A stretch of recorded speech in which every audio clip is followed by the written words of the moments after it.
Hey, what's up guys? Your average wargamer is back with another video of World of Warships. And in this video, I have created a tier list for all the Santa rare ships that you can actually buy in the end of 2023 December. These are all the ships that are not available to purchase, and I've created a tier list for all of these ships right now. So these ships like Alaska, Georgia, John Bart, like a couple of ships like Thunderer, Musashi, Enterprise even. These are all the ships that you cannot buy, at that time, and you cannot access it in any way possible. So I created a tier list to basically show you that whether these ships are really that strong that Wargaming put them into a rare category. So let me explain this a bit in this article, which they showed in this. You can see here, there is Santa containers are still available in premium shop.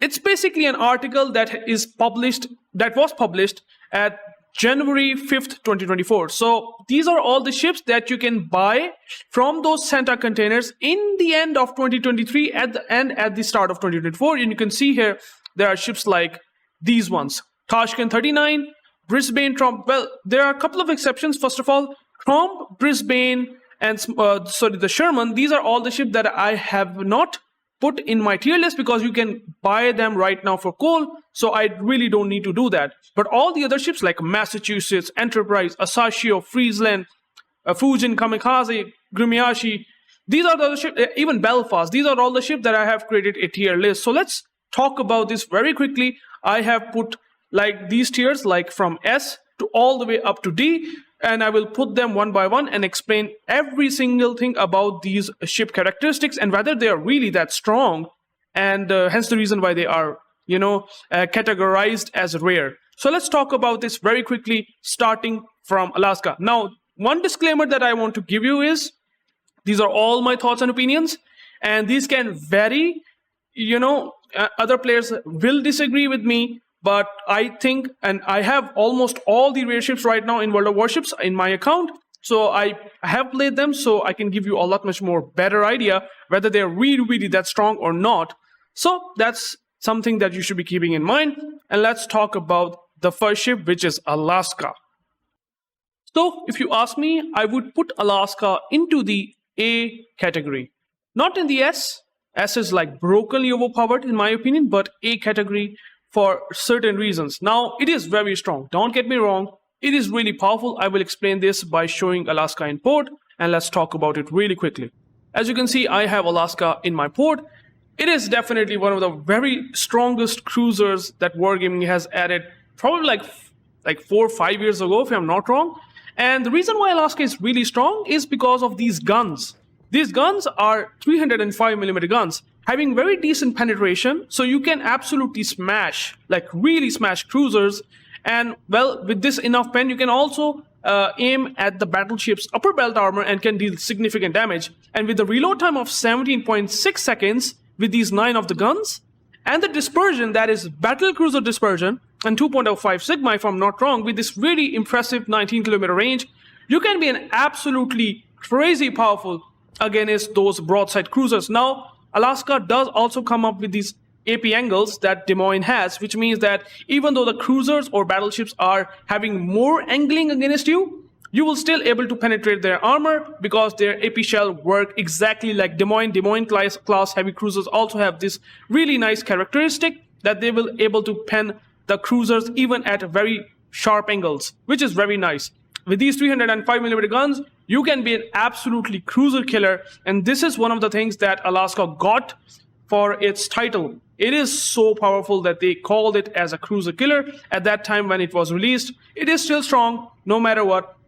I mean, the only things that I would say Alaska might not have that good is going to be the torpedo protection. Even though its HP is really good, 60,800, the torpedo protection is absolutely bad for a heavy cruiser like that long. You can see here, the armor profile is also not that bad. You have 27mm armor, bow and stern, which means that you can bounce 380mm caliber guns or below, but you also do have 36mm armor thickness on the upper deck, which is pretty nice, but still, there are some areas where you will be overmatched in 2024. There is, however, a citadel which is sort of, just slightly below waterline, but it still doesn't mean that you will be immune to get citadels, right? I mean, its armor profile is pretty nice. You will have a less chance of getting citadeled, but I would say that it is still pretty much possible at long ranges, where Alaska will gonna be suffering just a bit more and will take a lot much more damage. So keep that in mind. Otherwise, Alaska was a very nice package. Its anti-air defense is pretty good against T-rate aircraft carriers. Its maneuverability is also very nice, 13. Rudder shift for heavy cruiser is pretty okay. Turning cycle is good. Speed is good. Concealment is really good, 12.2, which is pretty nice. And you do have radar. You do have a radar which is 10 kilometer. Your radar duration lasts for 46 seconds if you put the surveillance radar mod, which is highly recommended on Alaska. This is a great package. If you have Alaska, you guys know what I'm talking about. I mean, it is vulnerable to, itchy spam, and obviously it does not come up with fire prevention because it's a cruiser. You cannot put a fire prevention, build on cruisers at all. So these are things that make Alaska a bit vulnerable, but overall it's a very, very powerful ship. And it's not like A category because the penetration of the shells is not gonna be citadeling battleship at ranges. But still, and sometimes I find the firing angles of Alaska is a bit weird, especially when you are kiting out, and especially when you are moving forward. And your profile is not going to be like super impressive compared to that time when Alaska released. So yeah, sort of getting a bit issues in today's standards. But still, Alaska is very strong. Highly recommended. If you want to buy Alaska in 2024 Santa crates, I think Alaska is a really good choice. Highly recommended. And that's why I will put it into the A category. So let's talk about another ship, and that's a carrier. And it is probably one of my favorite carriers. I do play carriers in World of Warships. And the next ship is going to be Enterprise. Enterprise, the historically very much known and a very, very strong ship in World of Warships. I would say it is also a rare ship. And let's talk about this very quickly. Okay, so I would also rate Enterprise to be also in the A category, not in the S category. It used to be brokenly overpowered, guys. It used to be when it does not have those rocket delay nerf, right? I mean, AP bombs used to be even more powerful because they have a nerf the AP bombs. Back when Enterprise was released, it was the most broken ship out of all carriers in World of Warships. It will absolutely do devastation for tier 8 ships or below. And even for tier 10 ships, it is really, going to be an absolutely power guy. I don't know what to say. It was so powerful. Now it's not broken. It has gotten bomb nerfs. It has gotten rocket nerfs. I will explain it very quickly in the video. I will show you that in the port. Let's find out. So there is the Enterprise. As you can see here, let me show you a couple of things about the Enterprise if you don't know. Well, the rockets are absolutely insanely good even in 2024, and that's why I am rating it at A category. The reason why these rockets are pretty good is that you do have 4 attack runs. And 4 attack runs that you can do on a destroyer still, if you aim these rockets properly with 3.4 seconds of delay, you can absolutely smash destroyers. I have posted a lot of Enterprise videos in my YouTube channel. You can go and check that out. And you will find out that it is still going to be such a pain to deal with. The destroyer is still going to have their life super hard if you use these attacks properly. You can see here you have 4 attack flights. You do have a lot of rockets in payload. You have 18 rockets in just one strike. So you can see that you can absolutely smash even cruisers because 27mm penetration is good enough for tier 9 cruisers. So yeah, Enterprise, go figure it out. It is still really good. You can also see the torpedo bombers now. The thing about the torpedo bombers is that you can able to see the torpedo arming distance. It has only 338 meter arming distance, which is very good. With this arming distance, you can easily point these torpedoes on cruisers and you will have a very good chance in hitting all these torpedoes. That does 6,500 damage almost. And with the skill that you have, which is this proximity fuse, which increases the torpedo power even more, well, expect 15,000 damage in just a single drop. And you can do at least 2 drops on a battleship, and you also do have heal. You can see here, you do have heal. So what's wrong? With this Enterprise, you can still be absolutely smashing ships, and that's the reason why they have not added that ship at all whatsoever. Every single CV player, everyone that has some sort of historical interest in Enterprise, well, they are still looking forward till today. And unfortunately, Wargaming didn't add this ship until and unless you spend that money on Santa crates. Well, you do also have these bombs. These bombs also are very, very interesting and unique. Now, you do have these bombs that does almost 5,000 damage, and you drop 6 bombs. Even though its reticle is big, you can go and check that out again and again, I would say, in the video that I posted for Enterprise, and you will find out these bombs absolutely smashes crazy good. And well, these bombs with here, by the way, I haven't talked about aircraft preparation time, because you can see here aircraft preparation is insane. 46 seconds for one plane to region. Torpedo bombers 57, and then bombers 72. That is like almost a minute, and you will have all 3 planes ready onto your deck again and again. So your region time is absolutely crazy insane. With all these factors combined, Enterprise is absolutely brutal. Now, there is one more interesting thing about the Enterprise, which is unlike anything in the game, and that is its patrol fighters. As you can see, your patrol fighters are 10 in number. You know, at tier 8, you will never going to get even close to this number, let alone tier 10. Tier 10 have 7 planes. Okay? Enterprise has 10 planes, even A6. A6, the recently announced or released carrier in World of Warships, that is sort of an anti-CV with its build, have 9 planes.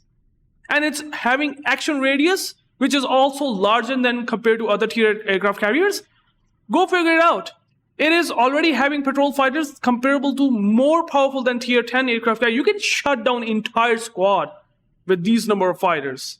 And you can even put that onto the area where you can spot for the whole team, unlike A6 and Yorktown. So yeah, that's basically Enterprise for you. And that's the reason why they have not added that ship for players to access in some way or possible, or any way possible. So Enterprise, yeah, definitely way too strong. Now, not for the S tier.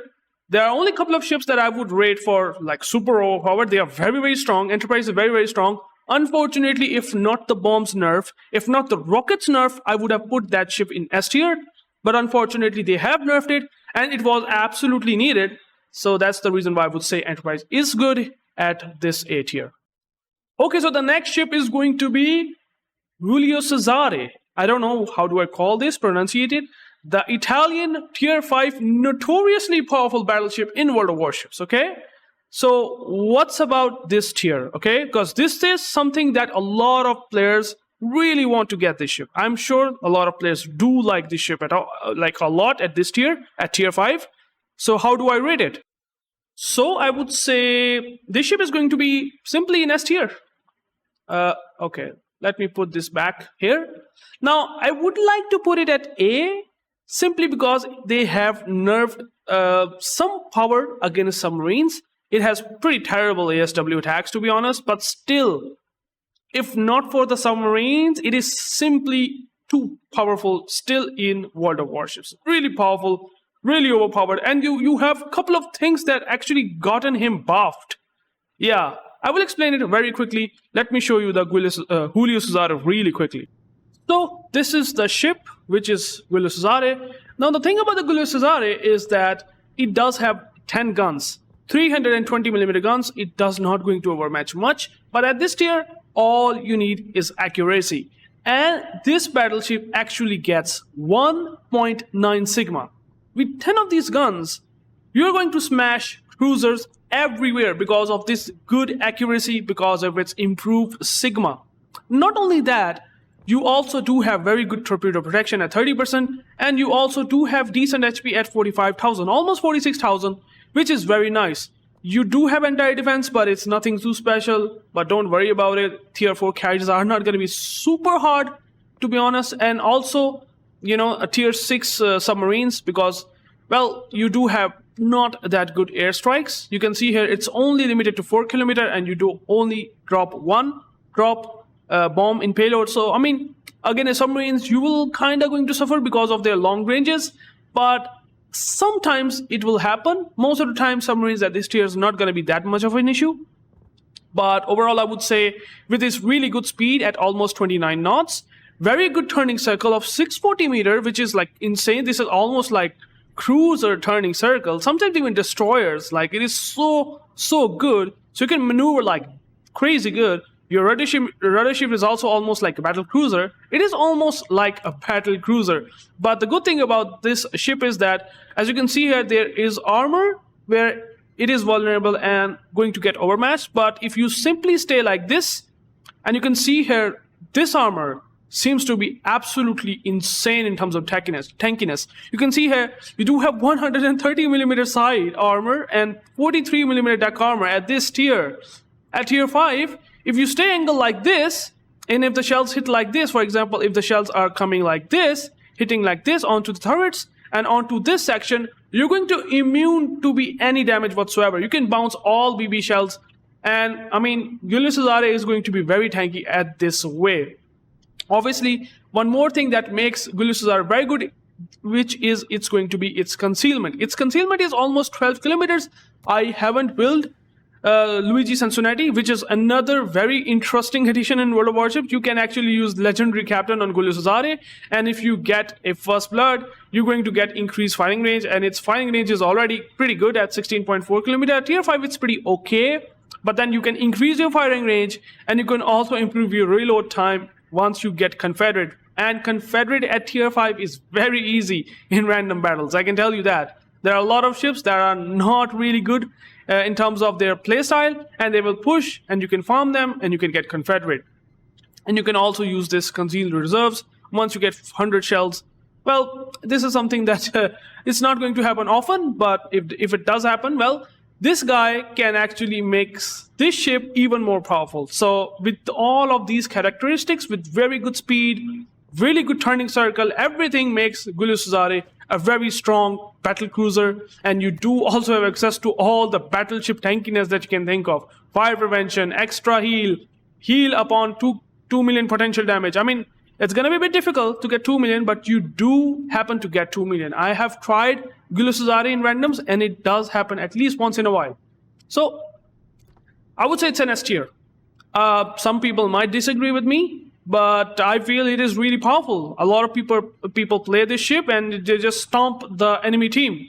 They just absolutely smashes those new cruiser players and battleship players. So yeah, it does work like a charm. So yeah, that's basically the Giulio Cesare. So I will put it into the S tier. Now, the next ship is going to be a tier 9 American premium destroyer, and that is, well, a lot of players really looking forward to that ship. This ship is actually something that if you have it in your port, I mean, you will play it a lot if you are a torpedo-focused destroyer player, and that is obviously one and only Benham. So where do I put this ship into this tier list?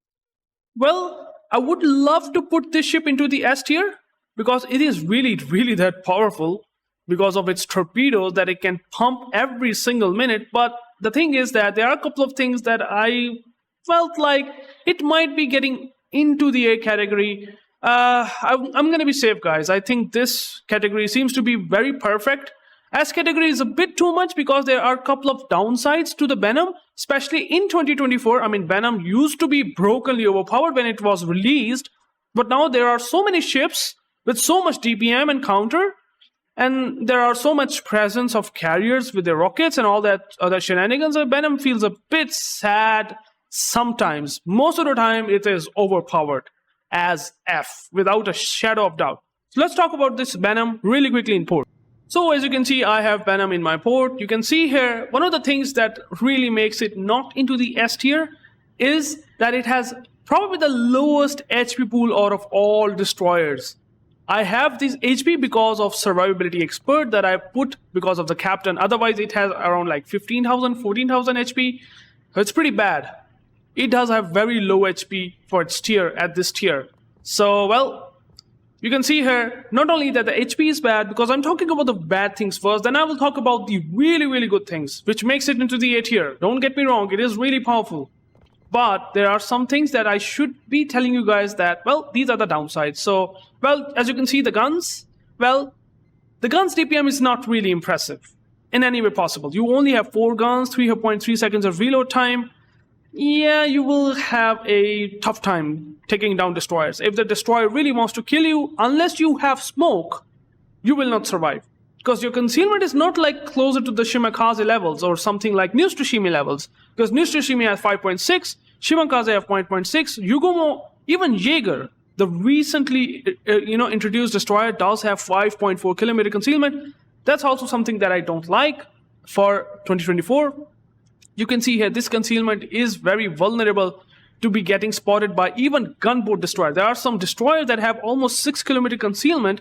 They can absolutely not outspot, but at least easily able to spot the Benham after pushing up just a 0.1 kilometer, I would say, and they will spot him and basically kill him unless he does have a smoke, which is very nice thing that at least, unlike Jaeger, which is kind of a direct competitor to Benham, does have smoke generator. Now it does have a lot of smokes. These are American smokes, and you also do have injet boost, which is 8% increase in speed, and defensive air fire, but don't touch the defensive air fire at all, since the defensive air fire kind of relates it with your anti-air, and honestly, its anti-air defense is pretty bad.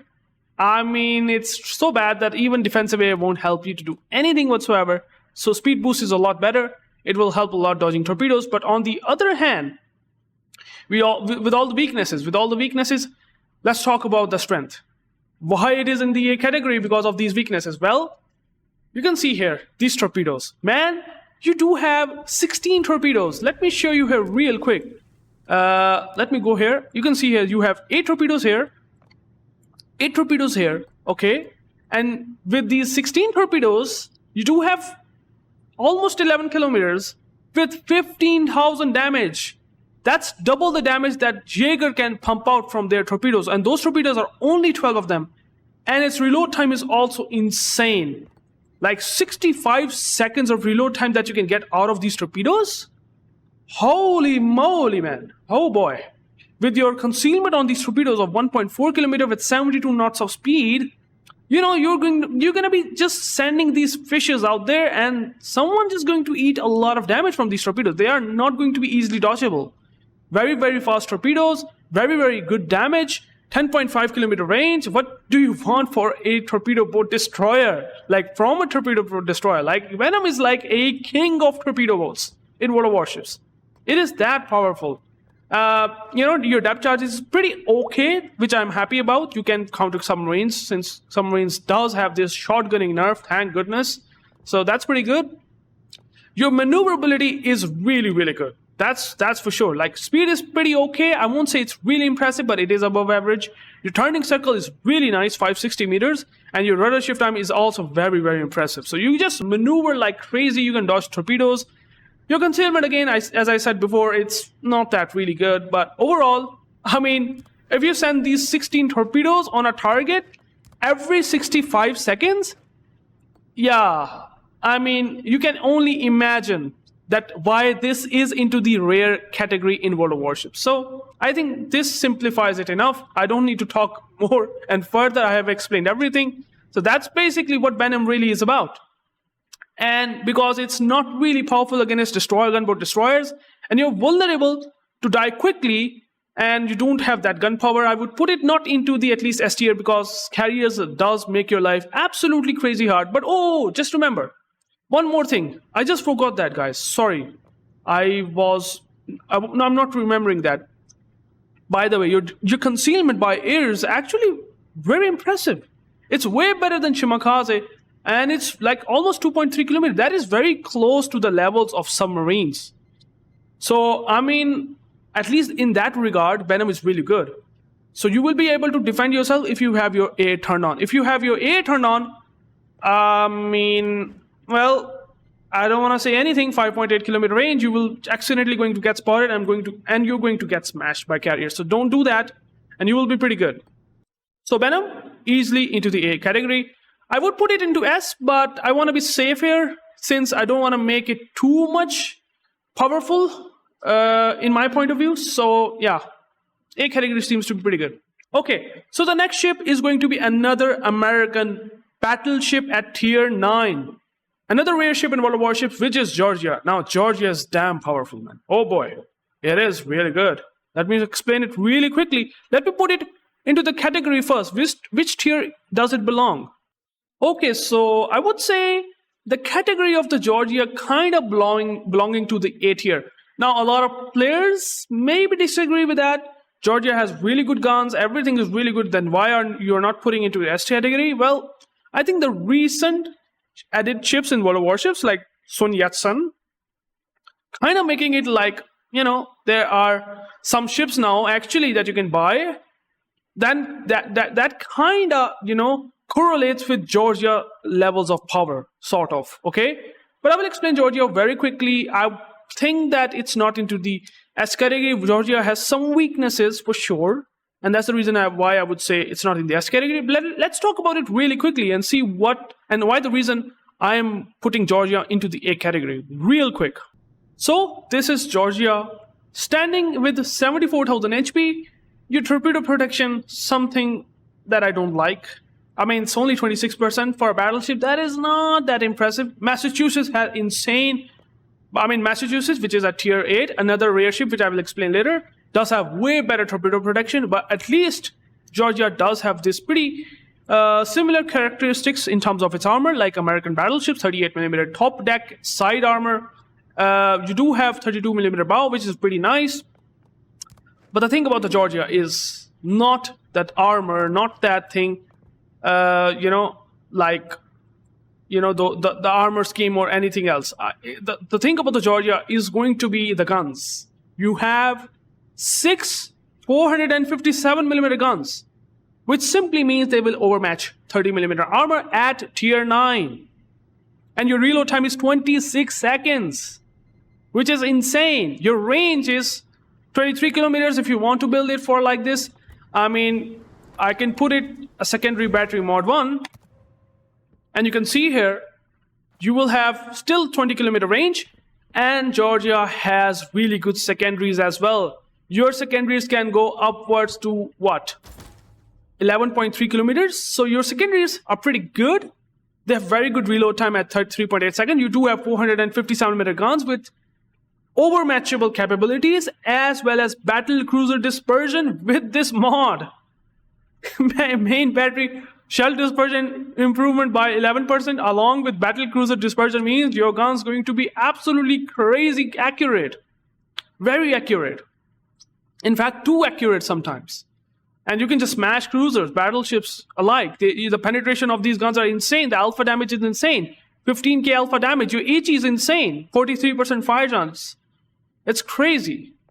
Your airstrike also is normal for a battleship, which means that it's not having a nerfed airstrike unlike Musashi. Musashi has bad airstrike. I will explain Musashi later, but yeah. Your anti-defense is also pretty good. That's the thing. You also have a spotter plane. You do also have speed boost and 15% speed boost. And you do also have insane speed already at 34.7. So you can go almost 40 knots. And if you do use brisk, it can go even further to 42 knots on a battleship, man. This is insane. That's the reason why it's not available for resources or anything. It's a rare ship for a reason. It has so many tools. It has secondaries. It also have improved heal. 30.8 seconds of improved heal, guys. Oh, 38.8 seconds, sorry. And I mean, you can also slap this damage control part in mod 1, which I did, which improved the consumable time to 30.8 seconds. So you are immune to fires and floods for 30 seconds if you use damage control. I mean, it's absolutely insane. You're also using Georgia with Halsey. Halsey is a captain that gives a lot much more value. Improved gun feeder, improved turret traverse, and also you get Confederate to get improved reload time. That's insane. You can absolutely be a crazy battleship for flanking, man. Your concealment is also good, like around 13-ish kilometers. I haven't built for concealment, but your concealment is really good. The only thing about the Georgia is the armor. It is vulnerable to be Citadel, that's for sure. Like you can see here, it's almost waterline Citadel. And well, if you broadside, you're going to get smashed. Otherwise, you are absolutely crazy powerful battleship in World of Warships. That's how powerful Georgia really is. You are really fast. Your guns are crazy powerful. Your alpha damage is insane. You have battle cruiser dispersion. I have explained it all. What do you guys think? You can put it into S tier. I believe it's in A tier. Okay? I can put it into S tier, sure, but then there are ships like Sun Yat-sen and I think a couple of other ships that might be coming in World of Warship. I'm quite sure they're going to be some 457mm guns later on. So, if not for the armor, because its armor is vulnerable, I mean, to 2024 really makes these ships not as overpowered as it used to be. And that's why I'm putting Georgia into the A category. But it is really strong, don't get me wrong. S category seems to be a pretty good idea. But just to make your expectations less, if you buy this from Santa Crates 2024, Georgia is pretty good at A. I have explained everything. Maybe I might miss one or two. You can go and comment me down below. That's up to you. Okay, so the next ship is going to be Graf Spee, a German heavy cruiser at tier 6. So where do I put Graf Spee in this tier list category? Well, Graf Spee is not going to be at B+. I would simply put it at A tier. Graf Spee is insane. Very interesting ship in World of Warships. By far. I mean, people underrated that ship initially, but, well, when it got removed, now people rate it very strong because it is really powerful in World of Warships. If you have Graf Spee, well, you are lucky. Absolutely lucky. For tier 6 cruiser, it's insane. Let me explain this ship real quickly. Okay, so this is the Graf Spee, okay? And you can actually put Gunther Lutyens, a legendary captain in 2024, because, well, Graf Spee, when it was released, you cannot put the unique commander because at that time it was not available. But now you can use certainly some of the features like improved head traverse and a couple of more things if you're able to do that so. But other than that, well, Graf Spee has 6 guns. And unlike any cruiser in World of Warships, at this tier you do have 283mm guns. You have battleship caliber guns at this tier, 6 of them, with the battle cruiser dispersion. The first concept for battle cruiser dispersion in World of Warships, if I am not wrong, actually was the Graf Spee. From the Graf Spee, they have put the battle cruiser dispersion onto the Azuma, onto the Alaska, all the other battle cruiser in World of Warships. But the Graf Spee, I think, I remember, if I'm not wrong, it is the first one. Your range is already pretty impressive. 16 km for a cruiser, very impressive. Your secondaries are also pretty interesting. They have 150mm guns. I mean, you don't expect that much from them. But these are the secondaries, right? And you do also have torpedoes. Torpedoes are located at the back, and they have unique firing angles. If maybe I showcase your Graf Spee gameplay, you will find out. But you can go and check that out on YouTube. It's really interesting in terms of its torpedo armament. 8 km torpedoes, so unlike 6 km German cruiser torpedoes, you do have these torpedoes. These torpedoes do pretty decent damage at this tier. And you do also have really good airstrikes. Normal airstrikes for cruiser, that's nothing too special. Your anti-defense is average. For tier 6 carriers, love to strike you, to be honest. Tier carriers will absolutely smash you. But that's with a lot of ships in World of Warships, unfortunately. But you still do have fighter. So fighter can at least shoot on a couple of planes. If you're lucky, if you time it correctly. You do also have improved hydro, a German hydro, which is 5.5 km at tier 6.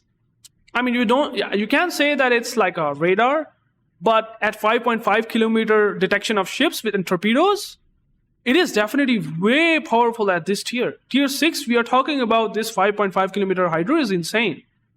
And you do also have heal. For a cruiser, you have heal. 4 heals, guys. It's insane. You have heals at this tier. A lot of cruisers doesn't have access to this sort of power. Torpedo protection. Look at the torpedo protection and HP. I haven't even talked about that. 40,000 HP at this tier? That's insane. Concealment is also very good at 11.5 km. Speed is also pretty good at 30 knots. I mean, it could be a bit better. But for a battle cruiser, that is okay. And your armor is also pretty okay as well. I mean, 25mm armor means that 380mm guns will overmatch you. But 357mm guns, which are a lot much more at this tier, will not going to overmatch this. So it's a lot tankier as well than other cruisers in World of Warships. So what do you really want from a Graf Spee, man? It's one of the most strongest cruisers in World of Warships at this tier. I do think so, yeah. Sometimes you will have a battle cruiser dispersion problem because you only have 6 guns and dispersion can be wonkier, but you can smash cruisers with this 8,800 alpha damage that you can pump from this captain. Like, you never used to have these sort of skills. Now you have heavy AP shells, so you have improved AP alpha, almost 9,000. So yeah, that's Graf Spee. I don't need to say much. I mean, I can easily put it into S tier, but again, couple of weaknesses, I would say. Guns reload time is pretty high, 20 seconds still. So I mean, if it would have 15 seconds of reload time, then I would have easily put it into S tier. But 20 seconds, definitely there. It's not. It's a lot much higher reload time on the guns, and penetration is sometimes lacking. Sometimes, even though at this tier is insane. I mean, I don't know what to expect more from this ship. It's so powerful already in World of Wars. For a cruiser, it's really good. So yeah, Graf Spee. A category, I think it's pretty safe to say that it is pretty good for the A category. Not for the S category. I think I'm just giving Giulio Cesare a bit too much value, but I think it is really strong at what I felt when what I've played. But yeah, that's how it is. Okay. So the next ship is going to be John Bart. It's a French battleship at tier 9. Another rare ship that you cannot access in World of Warships, even though you can get it from Friday containers. You can also, by the way, get Alaska from Friday containers as well.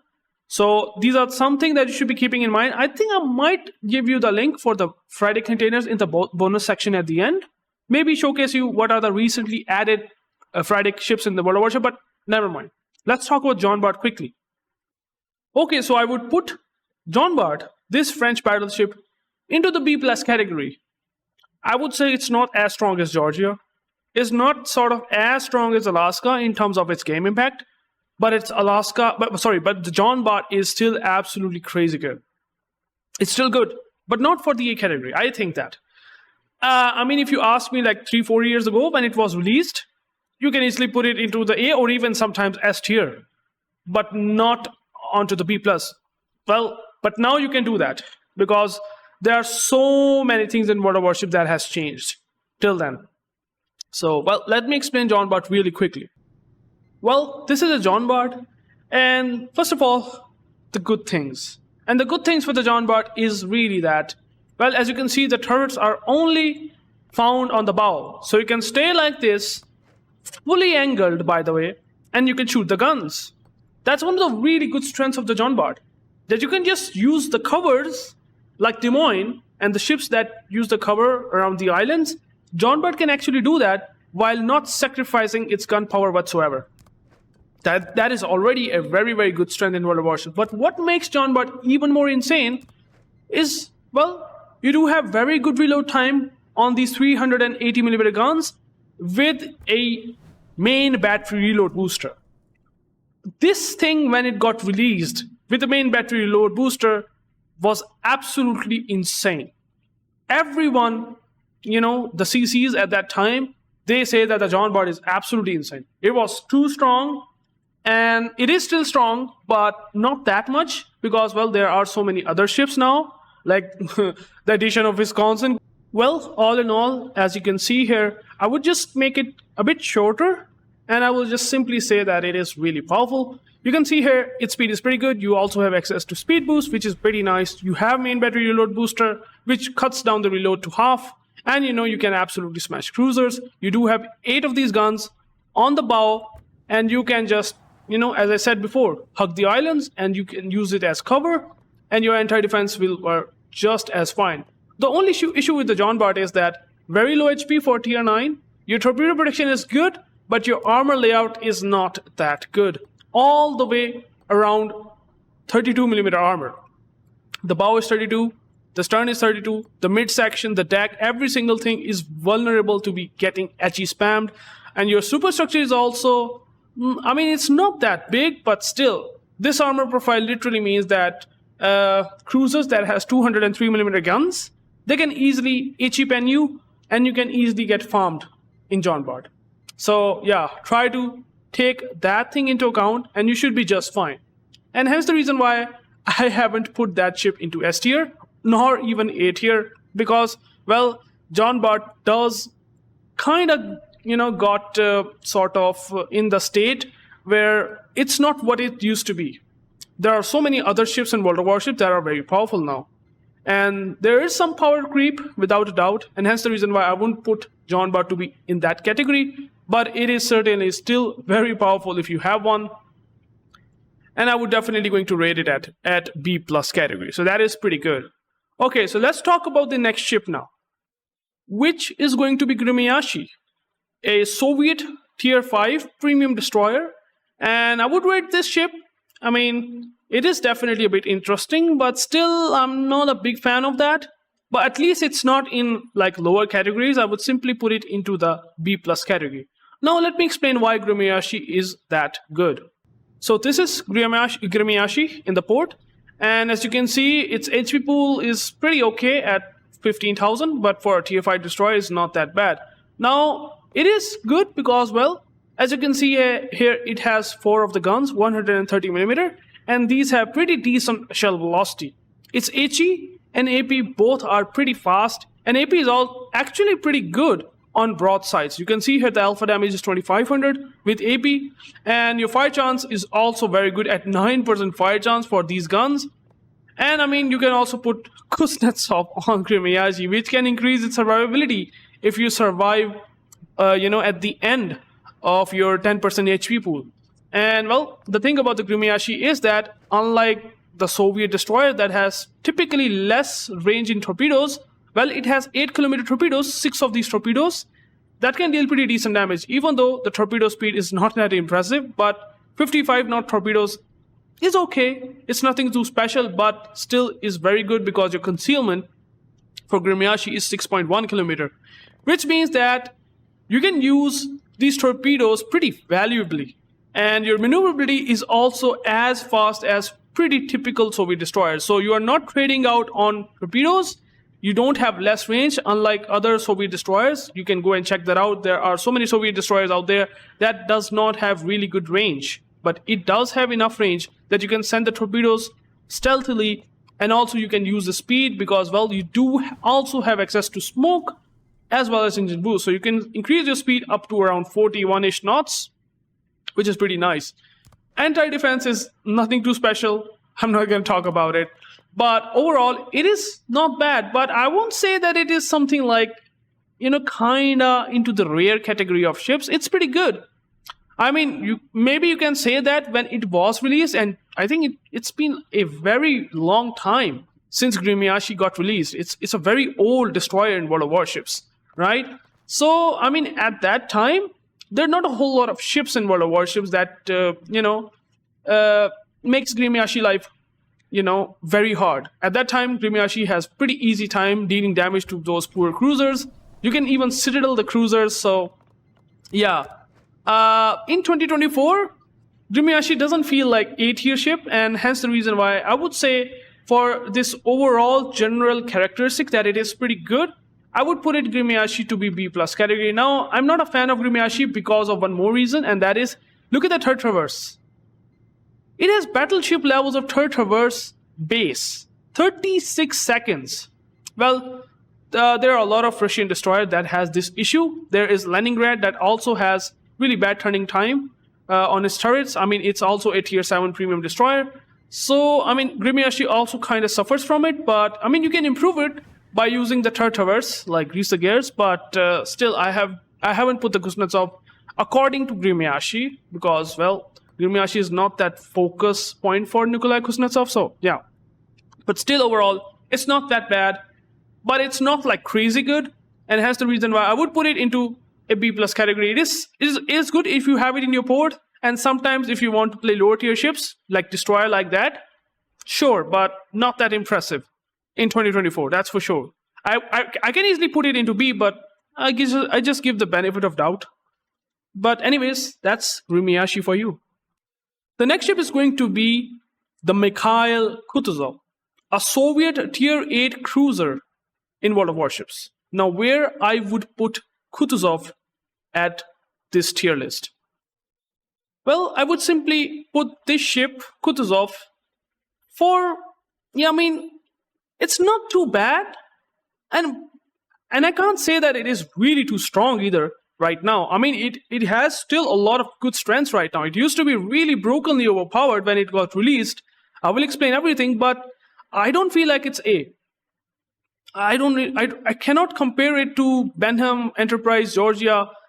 They do have upper hand compared to Kutuzov's. But Kutuzov, let me explain what it is all about and why I would rate this ship to be B+ category. I mean, don't get me wrong, B+ category are still for me very good ships, but not as strong as A-tier ships, that's for sure.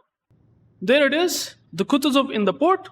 And well, the selling point of the Kutuzov when it got released back in the day, well, it used to have 12 guns, but then it has really good shell velocity and also have really good firing range. 19.1 kilometer for tier 8 cruiser is very impressive at that time. It is really good. And also it does have torpedoes for defense point of view, which is pretty nice. Don't get me wrong here, Kutuzov seems to be pretty nice, but it does now having some lacking, stuff, some issues that kind of makes it not the best for today's standards. Now, your HP is good at 44,000, but that's simply because I have Ovechkin, which have improved survivability expert on top of this captain. So otherwise it would have like around 40,000 HP. So it does not come up with any heal at all. Like you can see here, it does not have any heal whatsoever. You do have smokes.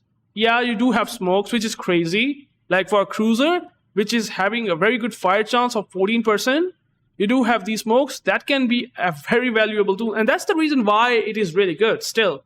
I would love to put it on A, but not having access to heal at this, 2024 standards, I would say it's kind of lacking, at least in that department. Because if you take damage, you will not heal at all. And there are carriers that can strike you hard. And you will not going to heal back a lot. You do have defensive air fire, but I don't want to talk about it. Your A defense is very average. Your airstrike is also just as normal as you can get from cruisers point of view. Your maneuverability, I'm not going to be talking about it. It's okay. Concealment is good. I mean, I haven't built Alexander Ovechkin. Sorry, I haven't built it for concealment, but its concealment will go quite a lot good. It's not 13.1 at least. It is definitely around 11-ish kilometers if I'm not wrong. So if you build it like this, your Kutuzov will be pretty good. The guns are pretty good. HE alpha damage, because I have built the captain that way, really makes it good. Your shell velocity is so good that you can easily start fires on battleship. You can just absolutely burn down battleships a lot, but it does suffer. I have played Kutuzov a lot, and I felt that at tier 10, it's not going to be that easy, for sure, even though you do have smokes. Lack of heal is so much making problems for Kutuzov at today's standards. I mean, if you are at tier 7, maybe I'm going to be okay without HP, heal or whatever. But at tier 8, it's definitely feeling a bit more. But still, it's not bad. It's really good. Guns are really good. You can be an absolutely good HE spammer. You can just burn down battleship. You can easily get witherers. I still get witherers today. But still, not going to say that it's overpowered, for sure. Not going to say that. Really good? Yeah. I feel like it's B+ category, so that's why I put it into a good tier. Not the likes of Georgia, but yeah, it's good. Okay, so the next ship that I'm going to talk about is going to be the Missouri. The tier 9 American battleship Missouri. Again, historically point of view, it is one of those ships that people love to get in their ports because it does have pretty interesting things back in the days. Historically. So yeah. So where I would put Missouri in 2024, this tier list category. Let me explain here. Well, I won't say it's bad at all. And I would actually still rate it to be pretty strong. In fact, I might rate it to be A category. Giving battleship a radar still in 2024 is a huge thing. I mean, there are only a couple of ships like Rhode Island and maybe a couple of ships like Constellation. There are not a whole lot of battleships at this tier that having access to radar. So why I would put it into the A category very strong, let me explain why. So this is Missouri. And well, as you can see here, Missouri have 406mm guns, 9 of them, very good Sigma at 1.9, and you do have access to this artillery plotting room mod 2, improving main battery shell dispersion, and you can also have access to radar, which is something that I would still say makes it into the A category. Just simply because of the radar, you have so much game impact regardless of whatever anyone says, and with a duration of 42 seconds, with the help of this surveillance radar mod 1, yeah, with 9.5 kilometer radar, it's going to be really difficult for destroyers to push around you and do something. So Missouri, because of exactly this radar thing, I would rate it into the A category. Otherwise, it would be easy B+, but at least not A. With the dispersion, that is still pretty good for 2024. The guns are okay. 406mm guns, you can expect pretty decent damage with these guns. Pretty much normal American shell velocity, everything just like you can get from Iowa class battleship at tier 9. HP pool is pretty same, torpedo protection is same, your anti-defense is good, your maneuverability is pretty typical, pretty good speed as well, for 35 knots almost, which is nice. Your concealment can go down around 12 kilometer. I haven't built the Halsey with the concealment in mind, so yeah, that's the reason why you will see the concealment is a bit higher. But overall, I would say Missouri is still very good. It has, I think, 12.6, 12.7 kilometer concealment if you build it for. So that's pretty good. And with the radar that you have, 9.5 kilometer, I mean, you're not going to be suddenly easily able to get a destroyer on radar, but still, you have a very good chance in catching someone off guard around caps. So you will deny caps for sure in Missouri. That's for sure.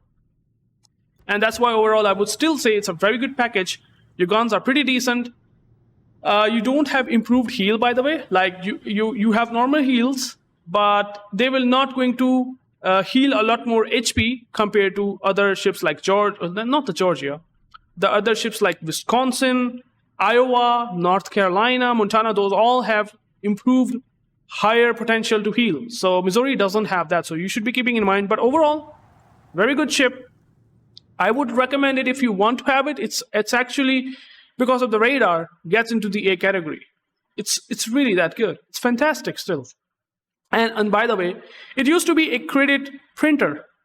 I mean, if you buy it nowadays, you won't be able to print as good credits as it used to be because, well, they have changed, I think, a couple of years ago to some Missouri owners.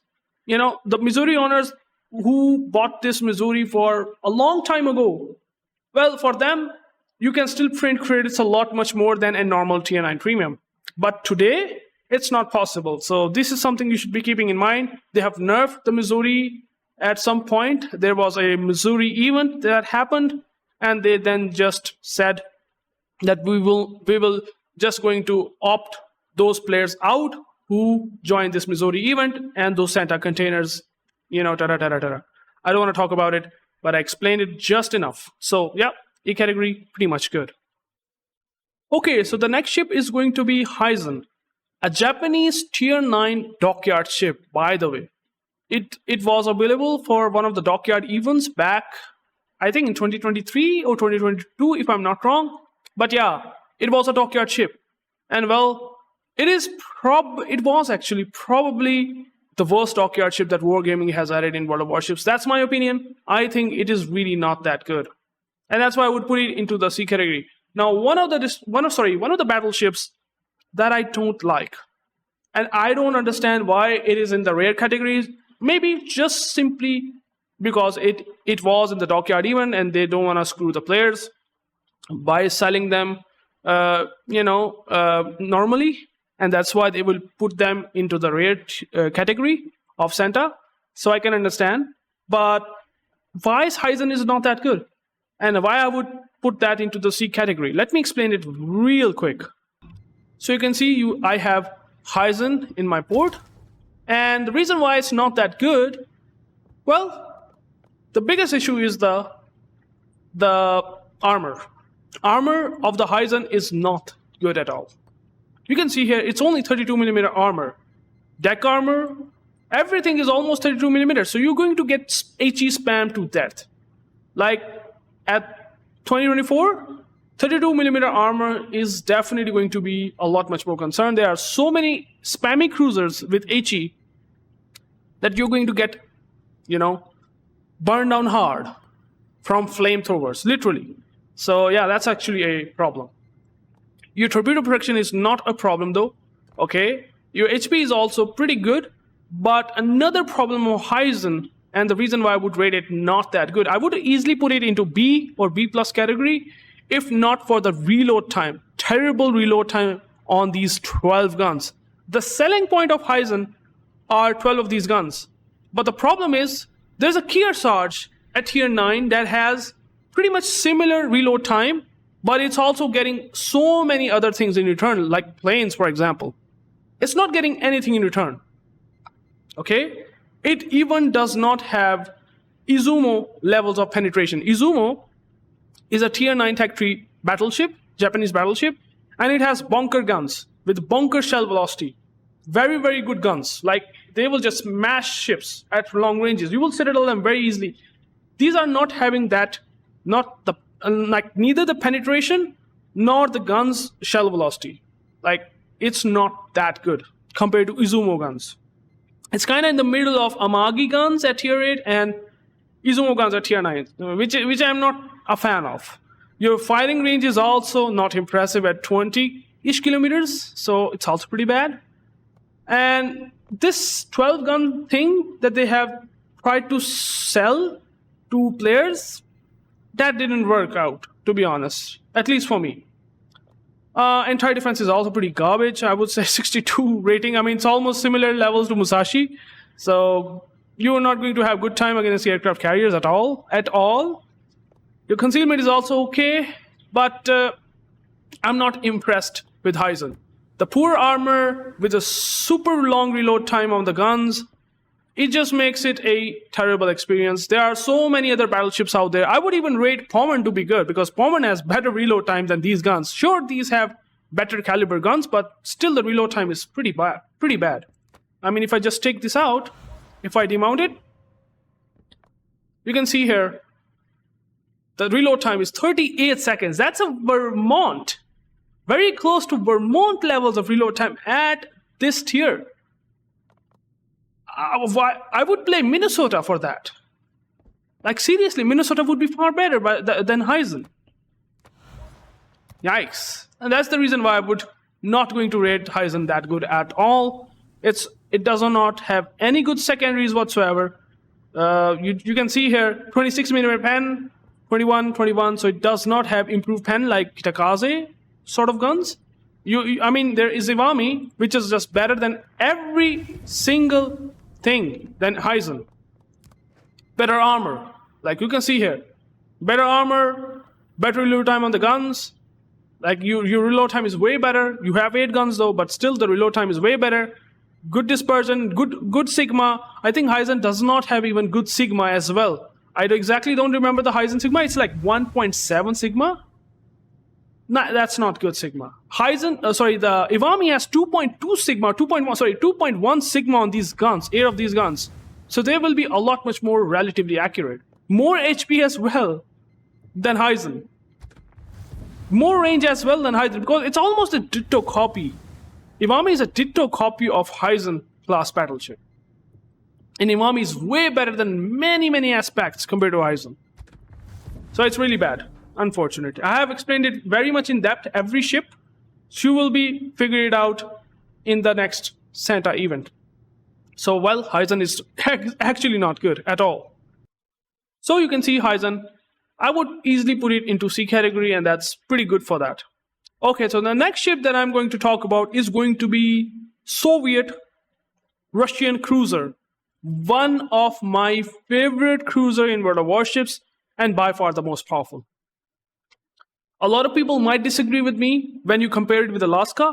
I'm talking about Kronshtadt, by the way. A Soviet cruiser that I absolutely love. I would sometimes even rate it more than Stalingrad.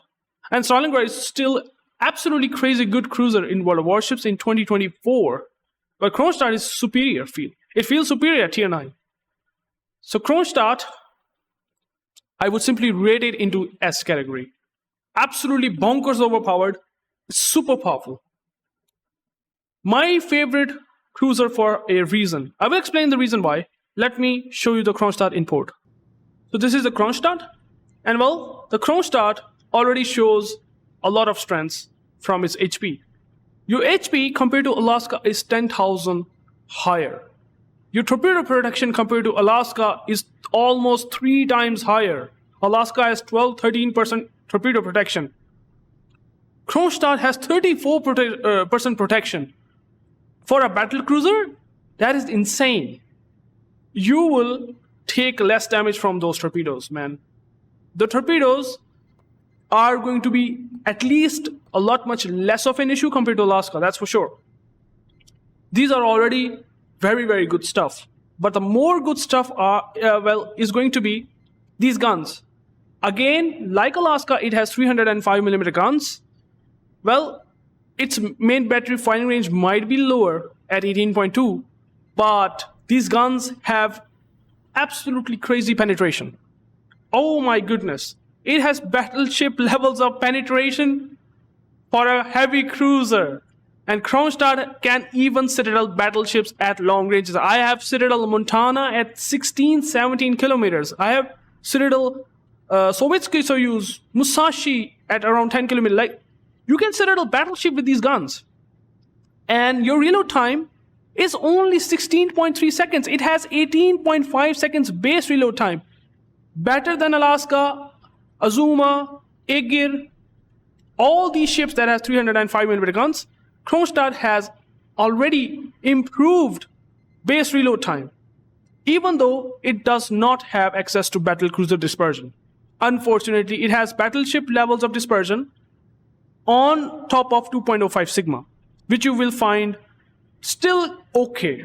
I mean, I can understand sometimes the guns do create problems, but that better reload time does compensate for that.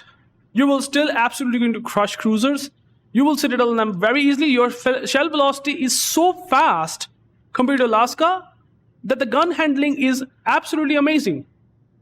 Super easy time when you play Kronshtadt, and you put a Kuznetsov on top of that, and if you get first blood, you will get extra heal. Probably the most tankiest cruiser in World of Warships. And you do also have radar and a spotter plane. I improved the radar, and it gets to around 33 seconds with the captain build skills. And I also improved the spotter plane increased action time by using this mod. So you will have increased range without using the range mod upgrade whatsoever. You just will have spotter plane at will. Most of the time you will have spotter plane for more than 2 minutes, and that's enough for me as a cruiser. So you will have 22-kilometer range, but whenever you want to have. Insane. Your airstrike is normal. It has never gotten too bad. Normal airstrikes. The only thing about the Kronshtadt is only the dispersion that can sometimes be a problem, as well as the anti-defense. Anti-defense is definitely not good. Better than Alaska has better anti-defense. Kronshtadt doesn't have. Maneuverability point of view, I think Alaska Kronshtadt almost feels same. Nothing that big of an issue. But the biggest thing about the Kronshtadt is its concealment. Its concealment is slightly worse, but its radar is 12 kilometer. And with only 0.7 kilometer, that the destroyer will have some room to fight against radar. It's almost getting to the levels of stealth radar. Unlike Alaska, which if I can show you here, where's Alaska? There's Alaska. If I can put the captain, your concealment is 12.2, but your radar is 10 kilometers. So destroyer has 2.2 kilometer wiggleness. Like, he can wiggle around 2.2 kilometer and get away from radar. But against Kronshtadt, that's not going to happen. You will almost always going to get destroyers caught with radar, with very good range and very good action time. So it's pretty insane. So with all that said, the guns having so much punchiness for this tier, and your reload time is so insane, my experience is that Kronshtadt is absolutely crazy. It's absolutely bonkers. Honestly, You can disagree with me if you have Alaska, I'm sure, but I felt the guns are really good. It also have pretty decent armor, by the way. 27mm armor, it's almost like Alaska levels of armor, but sure, it does have 25mm nose. That is where Alaska shines, but Kronshtadt does have this side armor, which you can actually bait a lot of shells very easily. And you have a trollish citadel. You do have a trollish citadel. This citadel, you can see here, the deck armor here is 30mm, which means that it sort of have some, protection against 406mm caliber guns. Sometimes you won't be getting citadeled in Kronshtadt. That's what I felt. It does have a trollish armor, but on the other hand, if someone hits here or there, yeah, you will have a lot much more chance in getting citadeled. But you do have very thick armor belt, as you can see here, 230mm, which is pretty insane for tier 9. So its survivability is bonkers. The guns are bonkers. It has radar. You do have so much utility to counter every class, almost every class. That Kronshtadt is insane. Honestly, it's insane. I would easily put it into S tier. Yeah, that's what I feel. I really liked Kronshtadt. Even in 2024, it's still absolutely strong. I don't think so anyone sort of can compare it with Kronshtadt. Maybe there might be some ships out there, but I don't think so. So yeah, Kronshtadt pretty easily into S tier. Okay, so the next ship is going to be Asashio. That is a tier 8 premium Japanese destroyer. And Japanese destroyer usually are torpedo boats. Well, you can actually get Asashio from Friday event, which will happen around November, if I'm not wrong. So you can get it pretty much easily from there. John Bart, Alaska, there are a couple of other ships out there, you can get them. And Asashio is also one of them. So you don't have to get it from Santa Crits. You can also get them from other event like Friday event. So, well, what Asashio is about? A lot of players I'm sure might know this, but maybe not. So I will explain it really quickly. So this is the Asashio. And well, the thing about the Asashio and why it is in the rare ship category is because of these torpedoes. And this range with these deep water torpedoes. Now these deep water torpedoes are a bit different compared to Pan-Asian destroyer torpedoes. These having 20km range, which is far more than Pan-Asian torpedoes at 13.5. It's better than that, even though it does not hit on cruisers, which is a big downside without a doubt. But well, as you can see here, their detection is almost like similar, 0.9 kilometer, and your speed is pretty good. So you are going to be an absolutely bane of battleships. Battleship will absolutely hate you if they see a Asashio on a flank. Asashio is absolutely crazy against battleships. So with these torpedoes, which are 8 of them, you also do have access to torpedo reload booster. So you can send another 8 set of torpedoes. And you do also have engine boost and smoke. And you also do have pretty decent speed. I won't say it's really impressive. It's okay speed, average speed at 36.8. Your maneuverability is pretty good. But since it's a Kagero class destroyer, it does have very good concealment at 5.4 kilometer. So a really insanely good concealment means that unlike Benham, you can actually have a chance to have a choice to take either a gunfight against destroyer or not. You can just simply disengage or smoke up if you find out there's a destroyer that can out DPM you because of this insane concealment. You can outspot pretty much almost all destroyers at this tier. So with that said, Asashio is pretty good. Your guns are also very good. I mean, unlike Benham, Asashio at this tier have relatively good guns.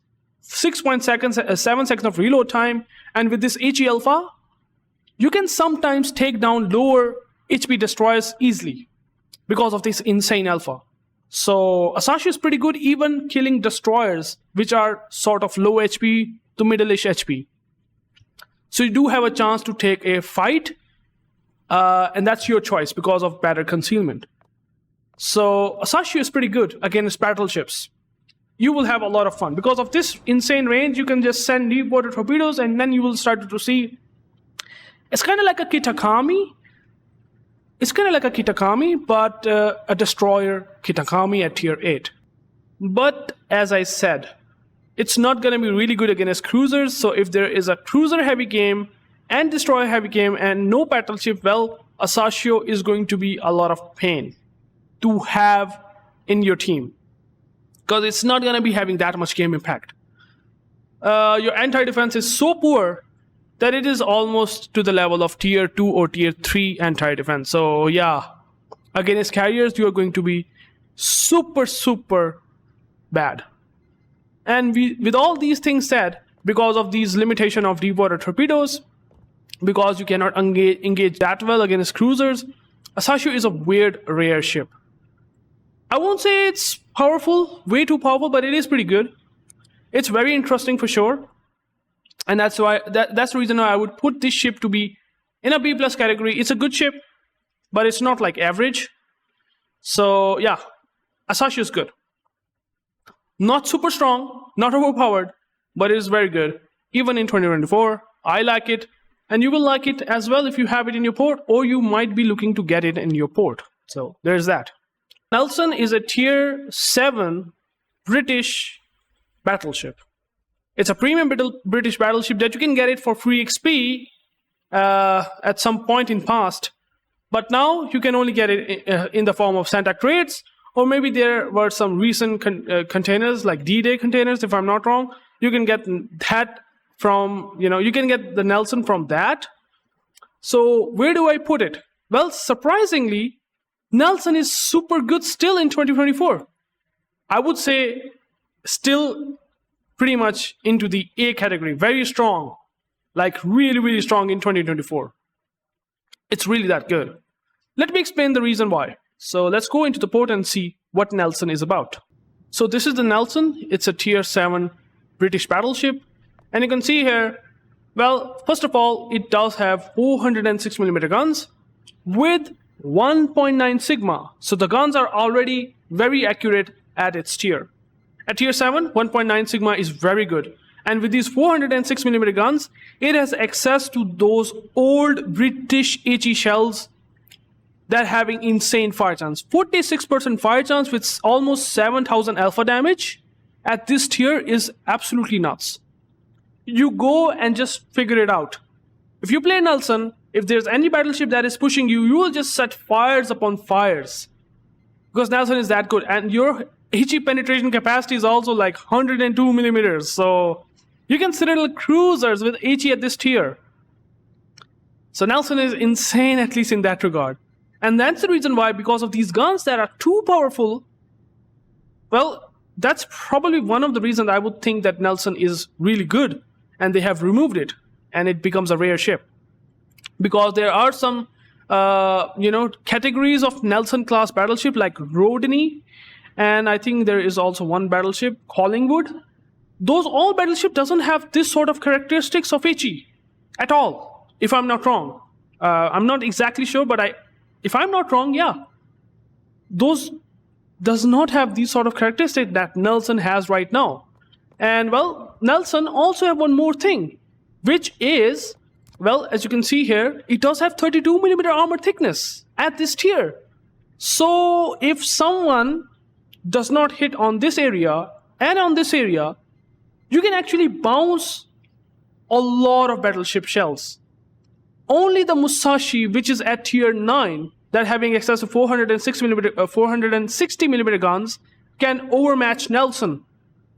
You can bounce these shells at this tier is insane. Like, you are not overmatchable. It is really powerful. And by the way, you know what is really interesting about the Nelson? You have access to super heals. You can super heal like Conqueror. HE does not, the fires on Nelson does not matter. You can just heal them back. It's insane. You just burn down ships, while on the same time you will not going to get burned down at all. And that is really good. That is pretty powerful. And on top of that, now you do have access to Andrew Cunningham. And you know what Andrew Cunningham does? Giving you access to even extra consumable. If you do have improved repair party readiness, that's one heal that you can get. And by the way, if you do have 2 kills, you will get extra heal.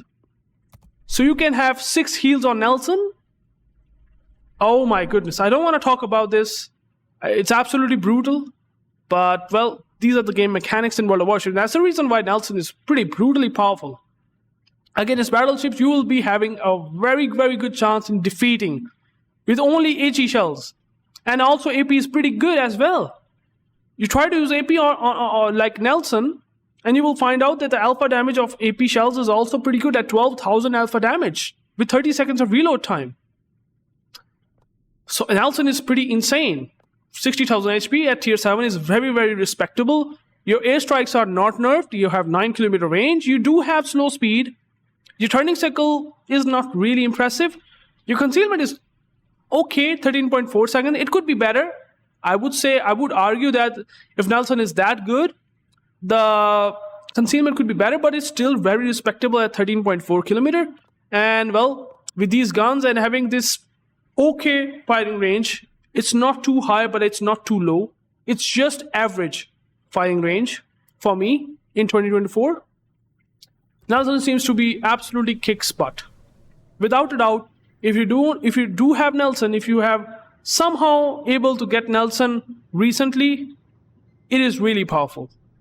It does have really good in-game impact. You can absolutely smash cruisers.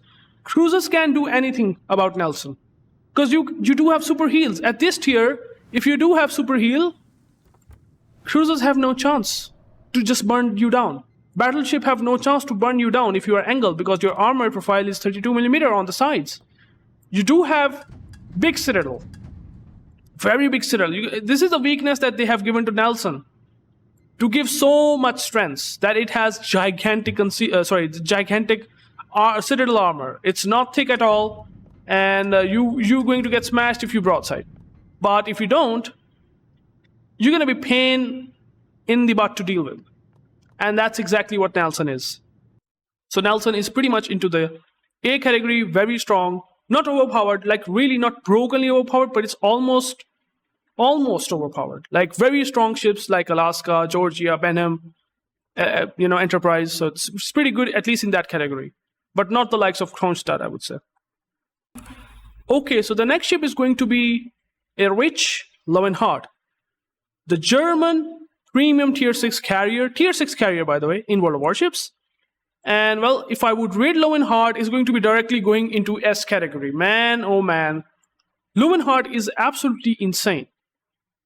Another ridiculous ship, and it is rare for a reason, guys. It is a bit toxic for destroyers, and I will explain why. So why it is in the S category, let me explain very quickly. So this is Erich Loewenhardt. I'm not sure if I have pronunciated that right, but you can get it. And you can see here, well, already there is something very interesting in this carrier. And well, that is, you have 3 armaments. You do have attack rockets. Well, AP rockets, at lower tiers are notoriously too powerful. Because cruisers at lower tiers doesn't have good armor. And what Wargaming has decided for Loewenhardt is that it has access to tier 8 AP rockets.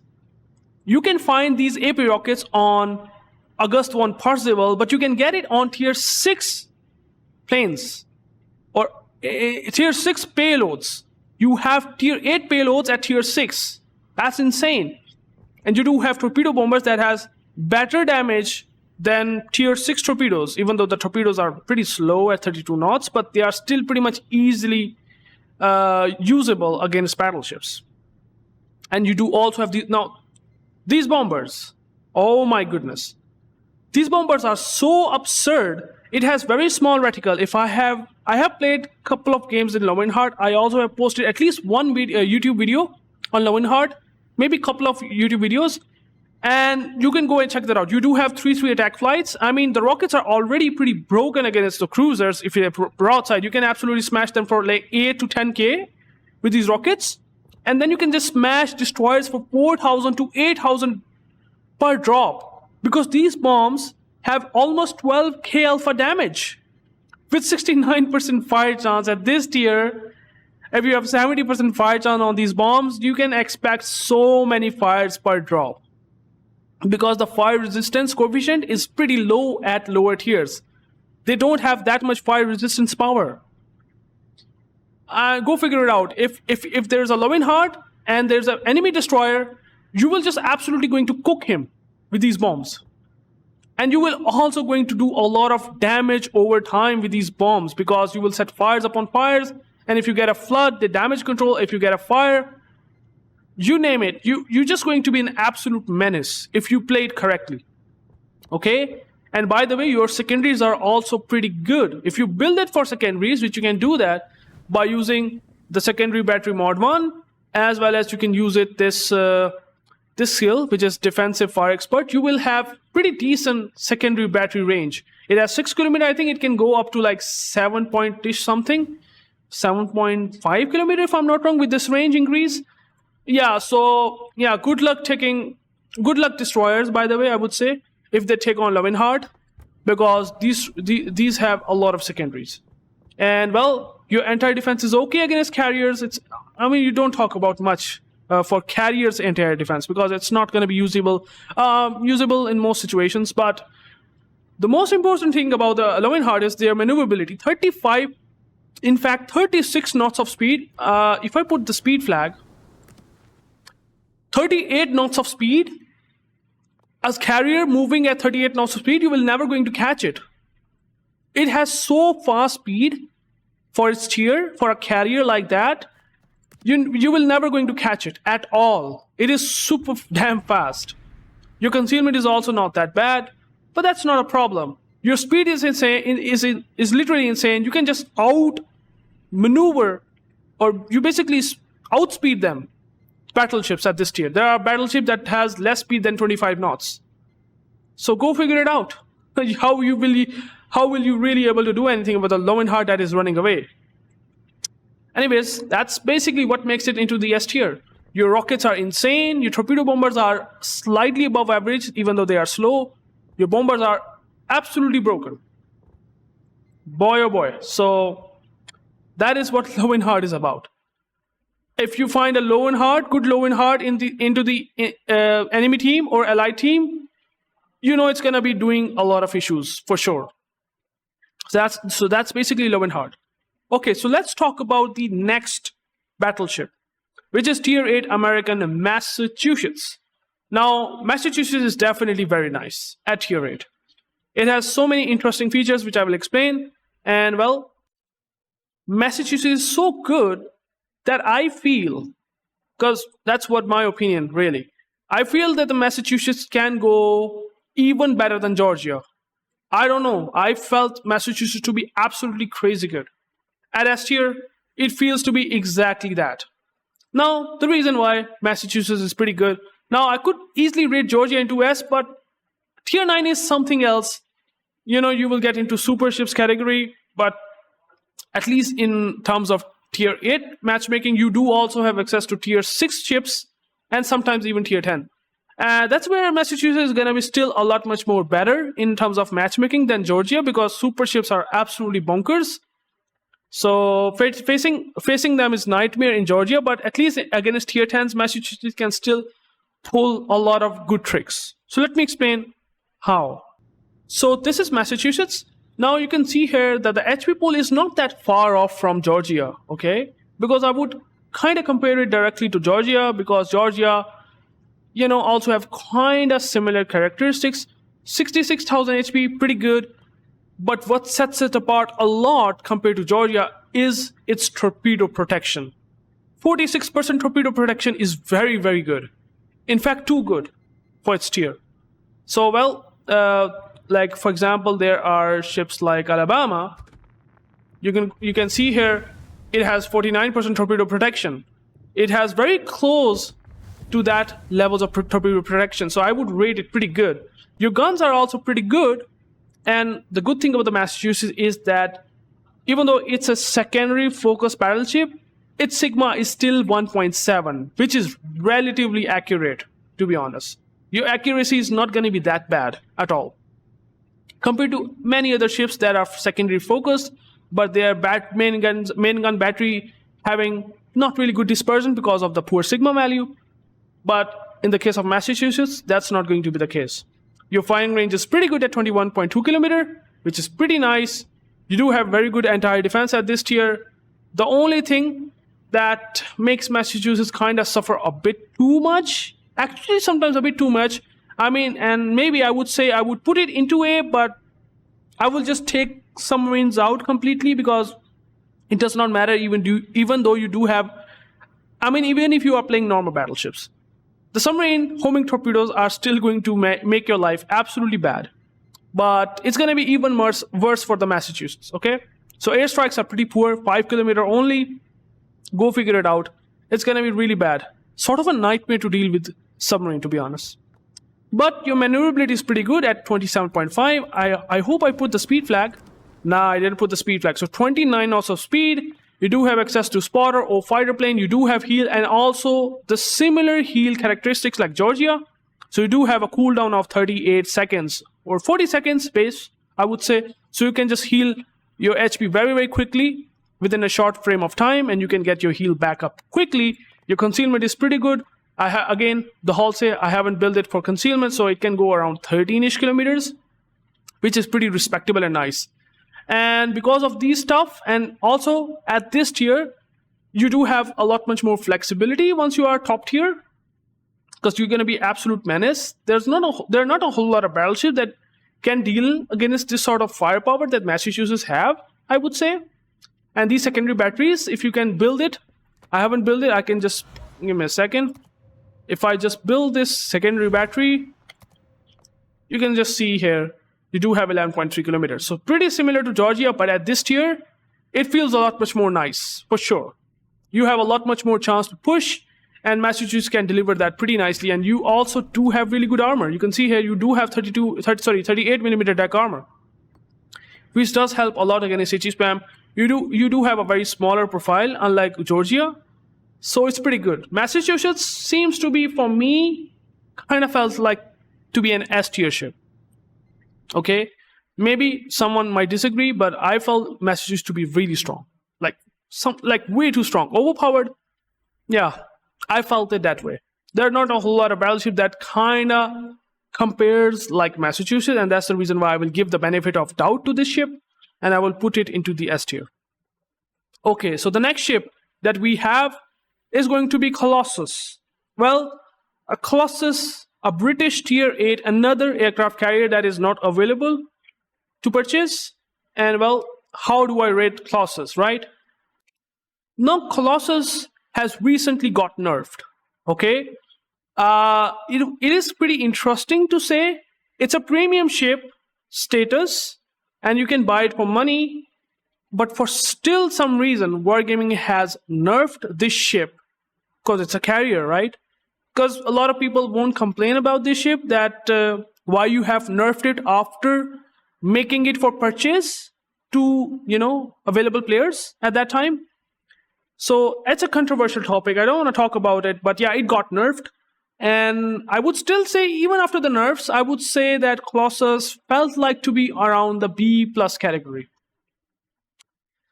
I could put it into B+, but no, rockets are not that bad still. I mean, it's still pretty insane. And let me talk about the rockets, AP rockets, real quick about the Colossus, because that's the reason why it is a very strong ship still. It used to be, if the rockets wouldn't have gotten nerfed, I would put it easily into the A category, but after the nerf of the rockets, B+. So there it is, our tier 8 premium aircraft carrier, Colossus. You can see here, the HP pool is fine. I'm not going to talk about that. Torpedo protection is low. I'm not going to talk about that, because these are not the things that I think will make carriers overpowered a lot much more. Yeah, you can maybe say that the armor is pretty poor, because compared to other aircraft carrier like Indomitable, they have armor deck flights, or they have armor decks profile. So Colossus have only 25 millimeter, means that it's going to be very vulnerable to be overmatched by 380 millimeter guns. That is for sure. And well, to compensate this thing, you do have probably one of the most, I won't say insane, but excellent concealment for its tier. 11.4 kilometer concealment without building it for concealment.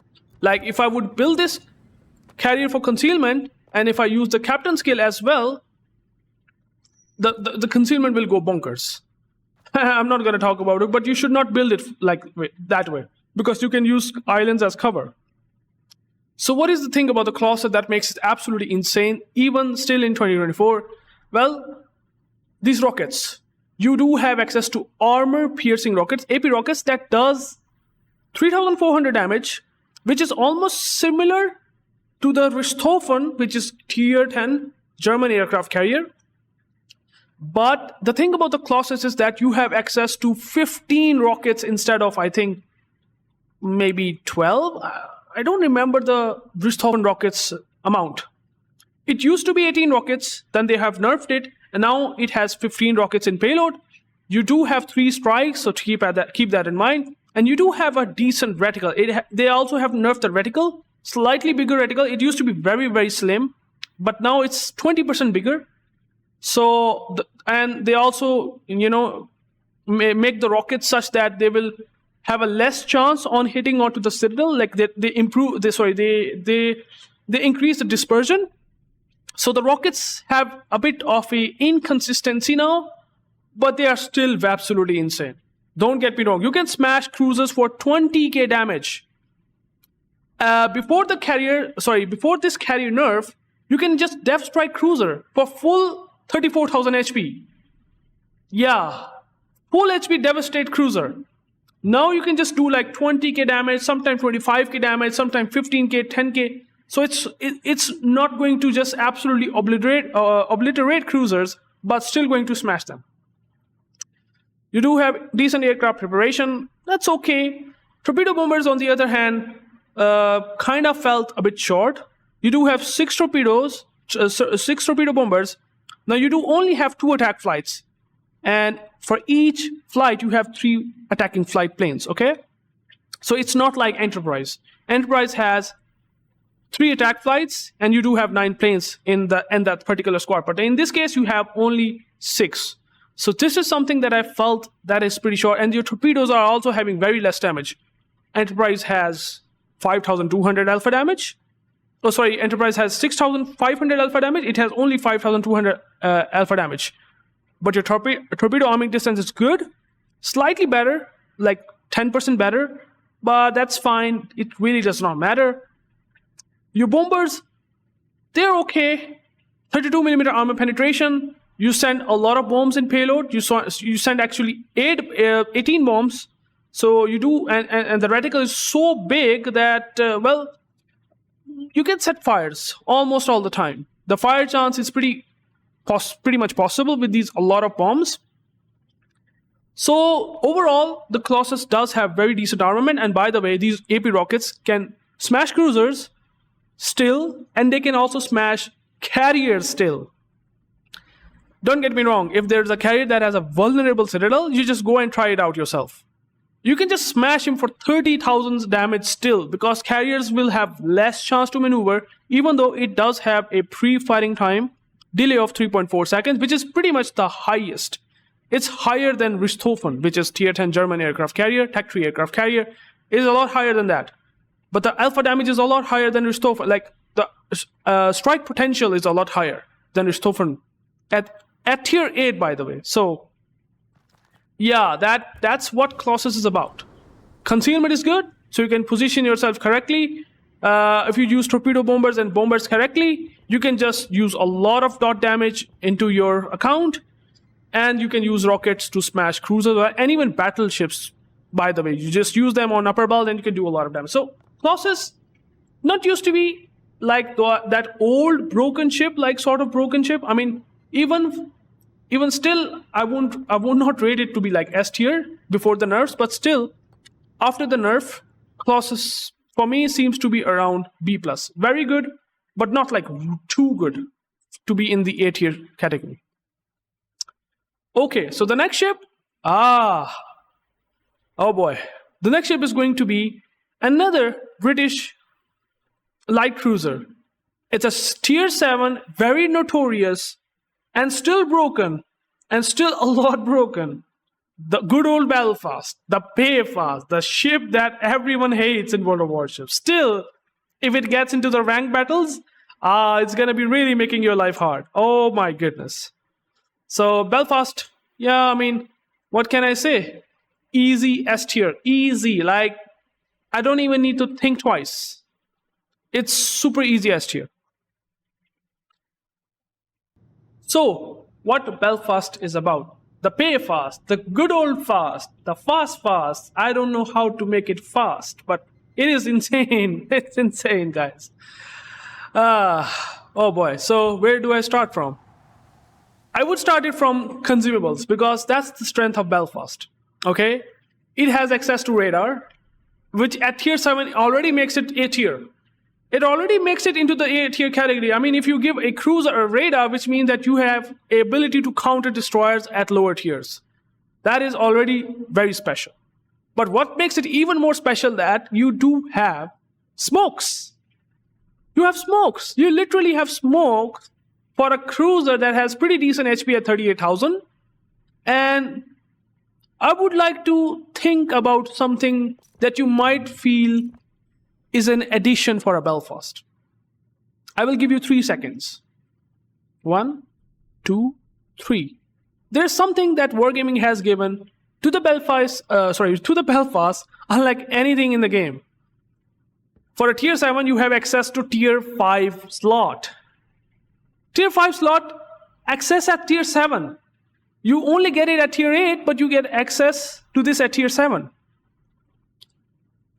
And well, you can also use Surveillance Radar Mod 1, which already increases the duration of radar from 25 seconds to 30 seconds. And then on top of that, you can also use the Henry Cunningham. And with the captain skill that they have added in Commander Skills Rework, you can also increase the duration even further.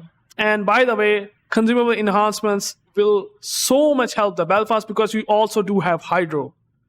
So the Destroyer's ultimate nightmare is going to be the Belfast. And well, I haven't talked about anything else except utilities. Let's talk about the guns as well. Unlike Kutuzov, or I would say just like Kutuzov, you do have again access to 12 guns, 152mm guns, just like Kutuzov, with better reload time at 7.5 at even lower tier. And you do also have main battery firing range, which is 15.4. That is very, very much acceptable because you do have smoke. And I really don't care if you do not have heal, because at this tier, not having heal is not a big problem. I would say at tier 8 and tier 9, cruisers need heal. At tier 7, at tier 6, cruisers might be getting away with heal. If they don't get the heal, I'm fine. And in the case of Belfast, you have smoke. So what do you really need more than that? Airstrikes, you do have access to airstrikes. And these are, by the way, depth charge airstrikes. So for a light cruiser, you still have access to plane-based airstrike.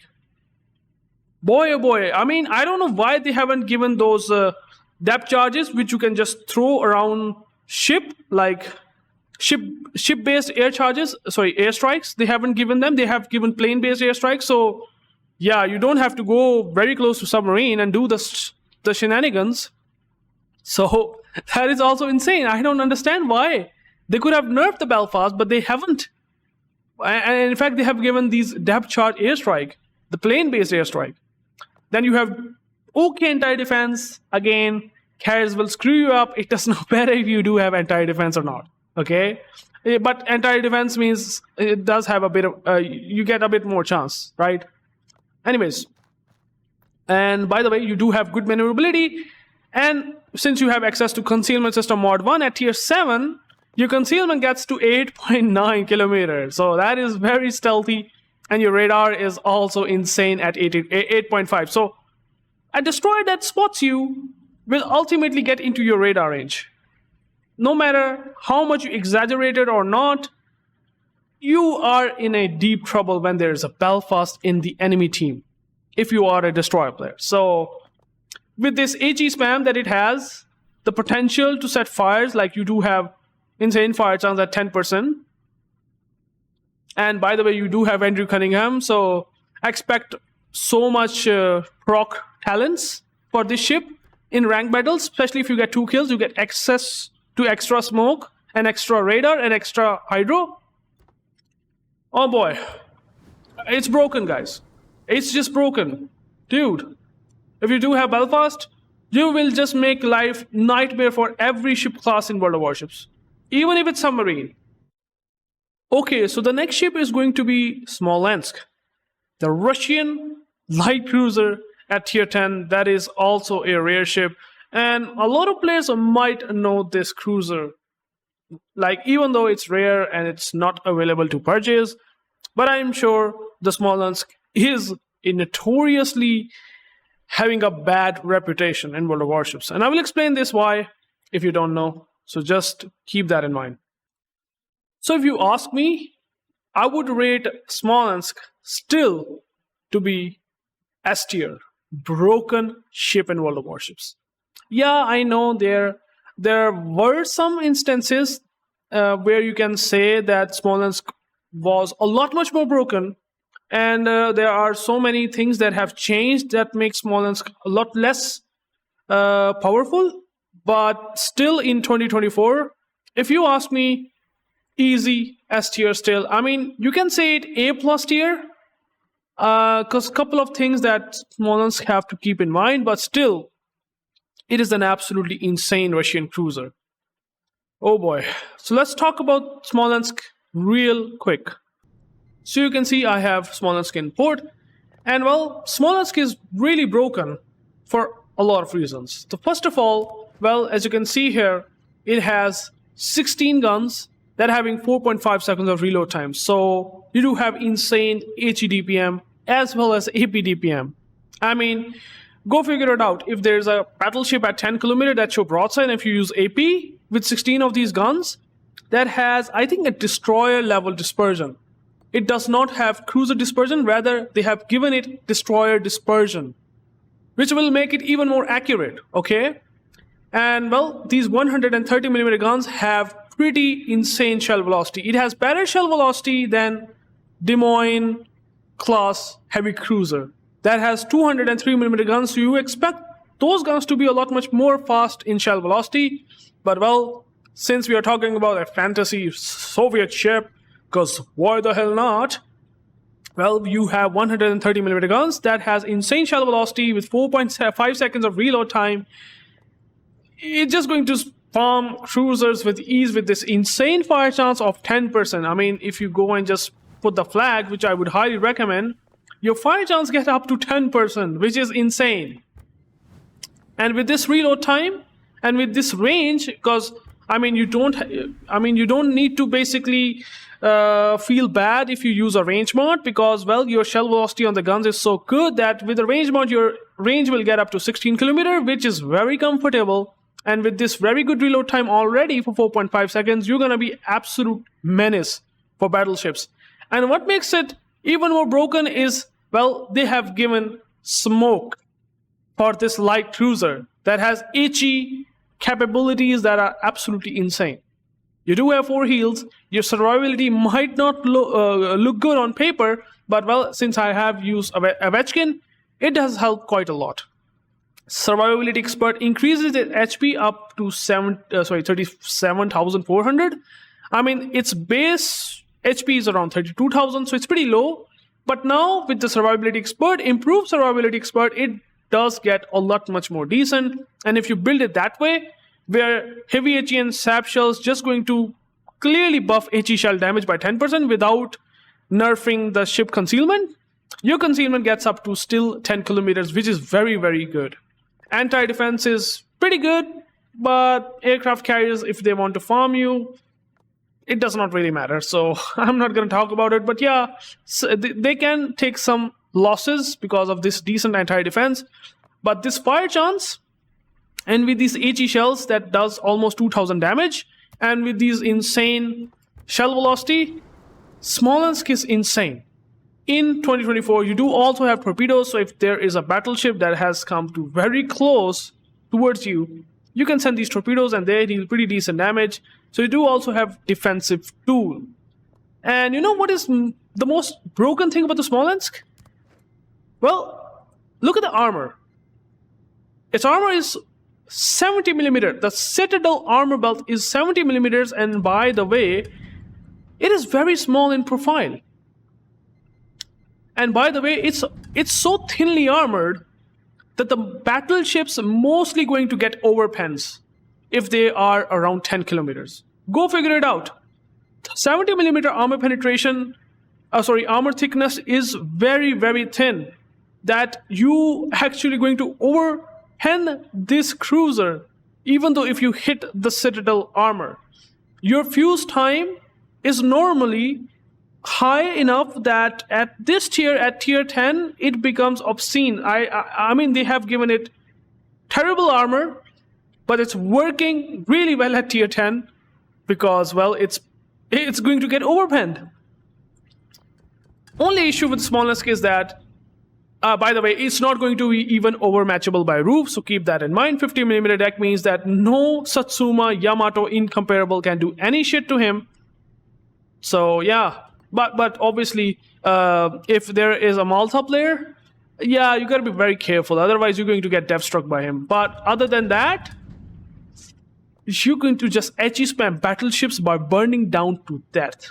Destroyers, if they get spotted around 10-12 kilometers, oh my goodness, I don't want to even talk about it. So Smolensk is still broken. A lot of players know this, but I'm just explaining it a bit more, maybe. I hope I did explain it quite a bit. So turning circle, maybe not that impressive for a light cruiser like this, but man, these guns have very good firing angles, by the way.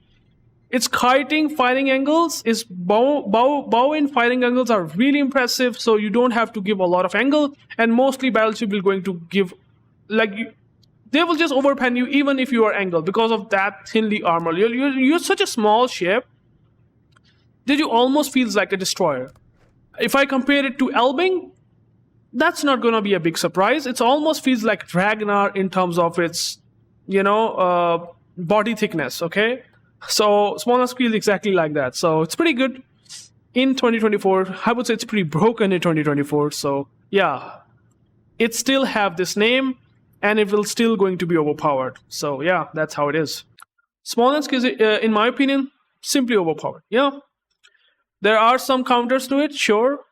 But I mean, Rugrario Deloria is there, but there are some counters. They will happen from time to time. There are going to be some ships that will eventually be a lot much more powerful. It's just a matter of time, but still Smolensk, till to this date, is still into the S tier. For me, that's for sure. Alright, so the next ship that I'm going to talk about is going to be Z39. It's a German tier 7 destroyer, and well, I don't know why. Maybe I might be, underrating it a bit compared to Gremyashchy. At least I could put Gremyashchy into B category, but Z39 for me feels like to be on B category. It's just average, even though it does have some good capabilities, but I haven't felt that it is really that strong or considered to be that of a rare ship. But let me explain why. Unfortunately, Z39 is one of those destroyers that I don't have in my port, but rest assured, I have seen tons of gameplays. I know what Z39 is about, so I can actually give you some good explanation that why I would felt this ship to be in B category. So, well, first of all, one of the biggest strengths of Z39 is going to be its HP, which is 19,600, which is really high. Like, it's insane, I would say. Also, its speed is okay. Its turning circle and rudder shift is just average, I would say. 670 meter is slightly on the higher side, and rudder shift is also on the higher side. So I could see it a bit better, but your health is very good. Problem for me, if I can see Z39, is that its guns having pretty bad reload time, even though it's, its HE DPM and AP DPM at this tier is nothing too special. You can say the penetration is good for 150mm guns, but I'm not impressed by it. The reload time is only 7.5 seconds. It's really not that good for me.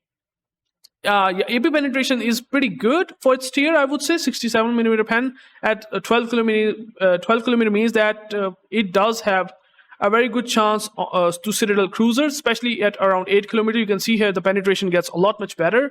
So at this tier, you can Citadel cruisers at around 8 to 10 kilometers, but still the reload time is bad. But the thing about the Z39, what makes it really special is, well, the consumables. And again, since it's a German destroyer, it does have a hydro.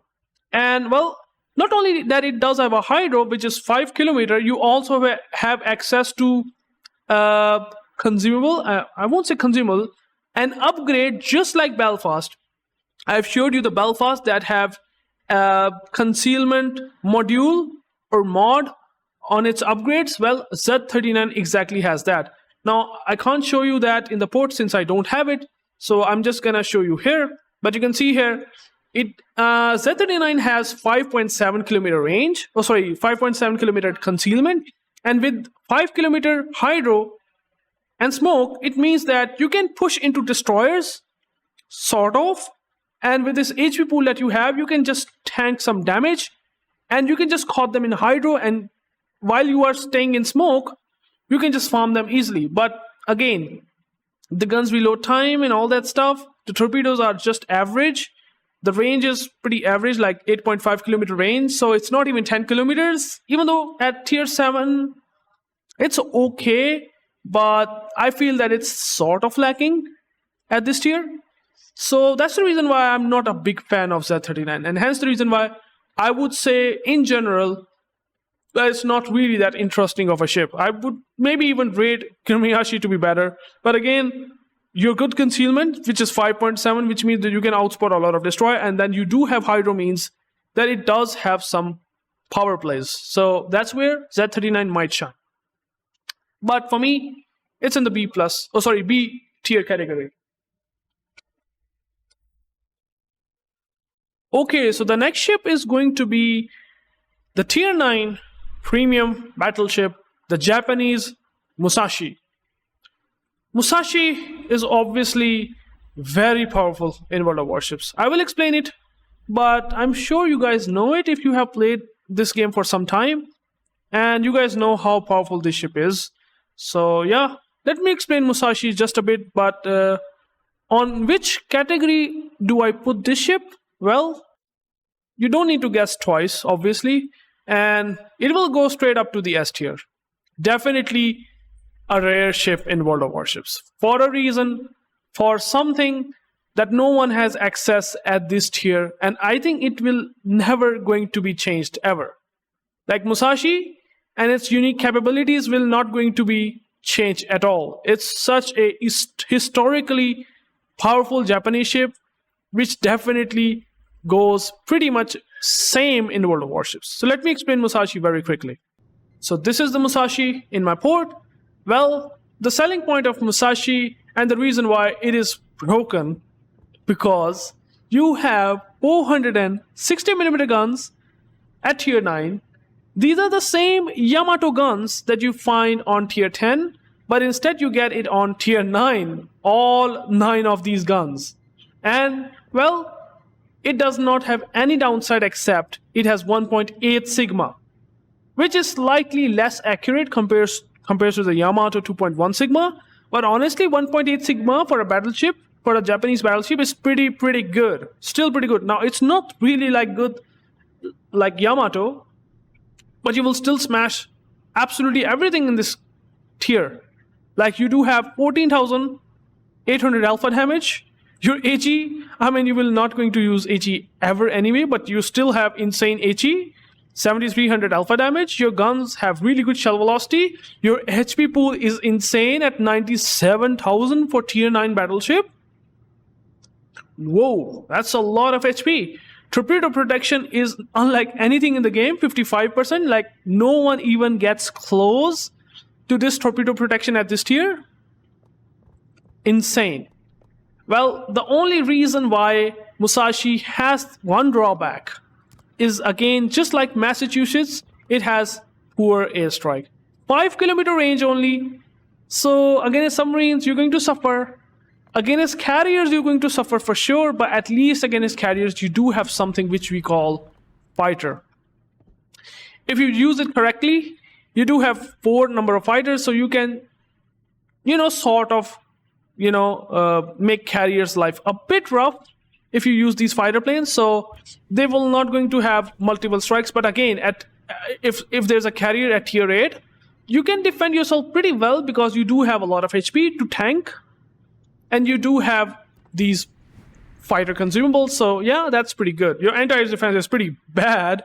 Don't get me wrong. It's so silly bad that I would rate it like tier 5 levels of A. It's so bad.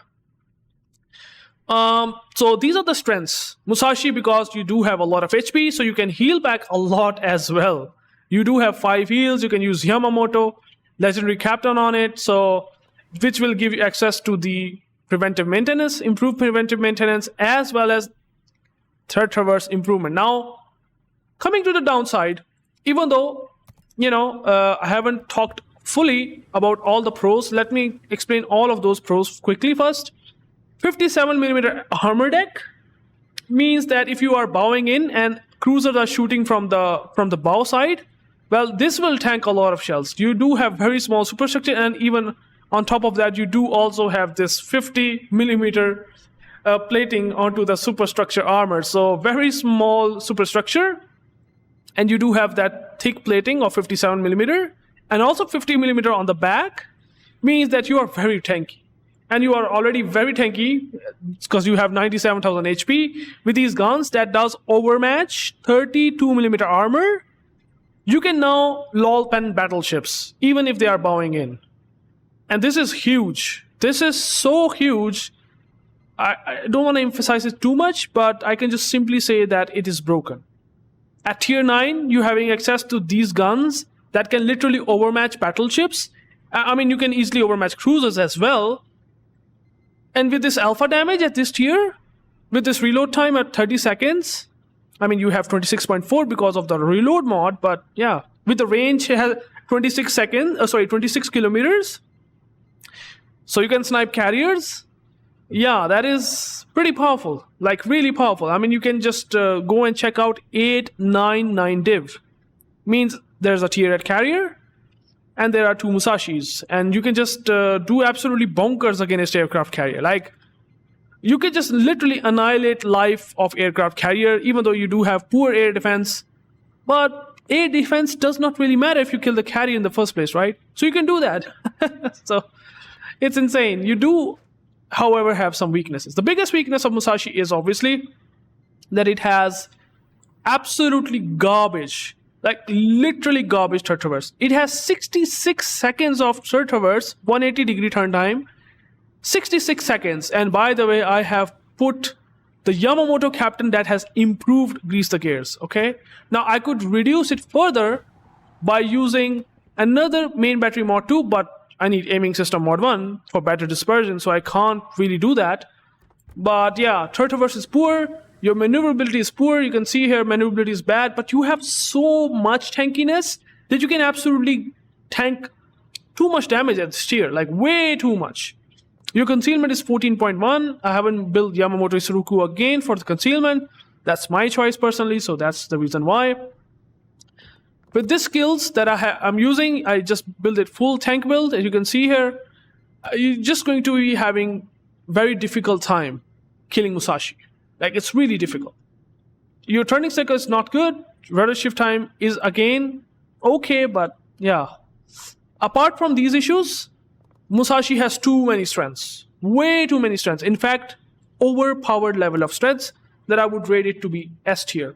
And if you have it in your port, consider yourself lucky. Luckiest in World of Warships. So, well, Musashi, I would easily rate it into S tier. No introduction needed, to be honest, because Musashi, I'm sure a lot of players do know what this ship is capable of. So yeah, there's that. Another ship that might not needs a lot of introduction is going to be Thunderer. Now, this is a tier 10 British battleship that is also very strong. But I would say there are a couple of ships now in World of Warships, like San Vincent, Incomparable, that are kind of, I would say, gives a lot much more hard time to even Thunderer. But Thunder still, don't get me wrong, is pretty strong. Let me explain Thunder pretty quickly, and well, let me show you as well that what I like, which tier I would really rate this ship. And it's simply going to be A tier. So you can see here, I would put Thunder in A tier. It's very strong. I won't say it's brokenly overpowered, although there are some instances where it gets broken. I'm sure a lot of players might say that, oh, why didn't put it into the broken category? Well, I will explain a couple of reasons why it is the case. So there's the Thunder in my port. Now, the bread and butter of this battle cruiser, I would say, it's almost like a battle cruiser, but you do have access of battleship perks with the help of captain skills. But let me explain the guns first. 457mm guns, 8 of them. By the way, it used to have 24.3 kilometer range, but then they have nerfed it to 21.5. That's one of the things that makes Thunder a lot much more safer when dealing with battleships and with this HE power that it has. I mean, it still have insane HE power, don't get me wrong. It's super powerful still. 8,200 alpha damage, 63% fire chance. With this armor penetration capacity of 114mm, you can even citadel cruisers sometimes, especially light cruiser with these HE shells. So, and your AP is also having normal fuse, so you can citadel battleship at long ranges, and having very good penetration means that, yeah, Thunder will still going to absolutely smash a lot of ships. Now, Thunder has a base reload time of 26 seconds, which is very impressive, considering these guns have insane fire chance with these HE shells, and your AP is so good, you can just spew a lot of, powerful HE bombs, literally HE bombs on battleships with these guns, honestly. HP pool might not impress you, but it does have one thing which is good, and that is it does have heal, that have also, by the way, improved cooldown time of 60 seconds. It's not 80 seconds unlike Vincent, because I would compare it directly to San Vincent. San Vincent has 100 seconds of cooldown time. Thunder has 60 seconds of cooldown time. So it's a lot of a difference. Okay? Even though San Vincent does have super heal, it does not have super heal, but it has improved healing capacity. Okay, so instead of healing 14% of the ship's HP, it will heal, I think, 17% of the ship's HP. But it will heal slightly more than normal battleships do. So that's one thing that you should be keeping in mind. And well, Thunder also have really, really good concealment of 12.3 kilometers, which really makes it very stealthy for the guns that it has, which is 457mm guns. You can simply overmatch cruisers, set fires on battleships. You're so powerful, really, in that regard. Anti-defense, above average, but it's nothing too special. But it does get compensated by having defensive air fire, which helps a bit, but still, I would say Thunder is not going to be that much, CV planes killer. It's okay. That's what I can say. So, in all those terms, it's pretty good. Maneuverability is good. Rudder shift is pretty fantastic. 10.4 seconds of rudder shift is better than many heavy cruisers out there. It has 10.4 seconds of rudder shift, so you can just turn like crazy quick. And your citadel is not that big. You can see here the citadel armor. By the way, let me show you here real quick. This is the citadel armor. You can see here it's slightly above waterline, so you are vulnerable to take damage to get citadel. But on top of that, Thunderer also have improved healing capacity if you take citadel damage. So you can heal 33% of the citadel damage as well, compared to normal 10% like other battleships. So you heal back a bit more citadel damage. You have improved heals with shorter cooldown duration. You have battle cruiser dispersion with 1.9 sigma, which I just completely forgot to talk about, that your guns are super accurate. That's insane. And your concealment is so good. Your downside might be that your armor is not good. As you can see here, let me show you the armor. You have only 32mm armor, which is very vulnerable to be getting HE spam. So yeah, that's one thing. But other than that, your concealment will help you a lot. You are a good sniper, and your guns are super powerful, means that you have a really good aim impact if you have a good destroyer player on front, around caps. Play it with the destroyer, good capable destroyer, and Thunderer will win you the games. With the spotting. I'm telling you, it's really powerful. But not super powerful that I would put it into the S tier, simply because the range might feel sometimes a bit lacking. The armor sometimes feel a bit lacking. You have exposed Citadel, which sometimes be a lot more vulnerable. Couple of things, although they do have given Thunderer normal ASW range, it used to have bad ASW range. But now it's normal, which is very nice, so you can counter submarines pretty well. Overall, I would still say it's not S tier, but it is still A tier, almost A plus tier. I would say very close to S tier, almost brokenly overpowered, but it's not like completely into the range of S tier, okay? And that's the reason why I would put Thunderer to be in the A category. As simple as that. Okay, so the next ship is going to be Odin, the German tier 8 dockyard ship, okay? I think there are not a whole lot of dockyard ships that I've talked about, but, well, Wargaming has added only a couple of dockyard ships, okay? And one of them is Odin and Hizen. I think there might be a couple of them, I don't remember. But this is another dockyard ship, okay? And this is actually one of the first dockyard ships that they have ever added in World of Warships, okay? The first dockyard they have released, Odin was the first out of those dockyards. So, what is Odin? A German battleship that has some characteristics of Aegir and Bismarck. I will explain it. But I would rate it into the B plus category. It's good. People might disagree with that if they have Odin. People might feel that Odin is trash. I feel it's pretty good. Let me explain it quickly.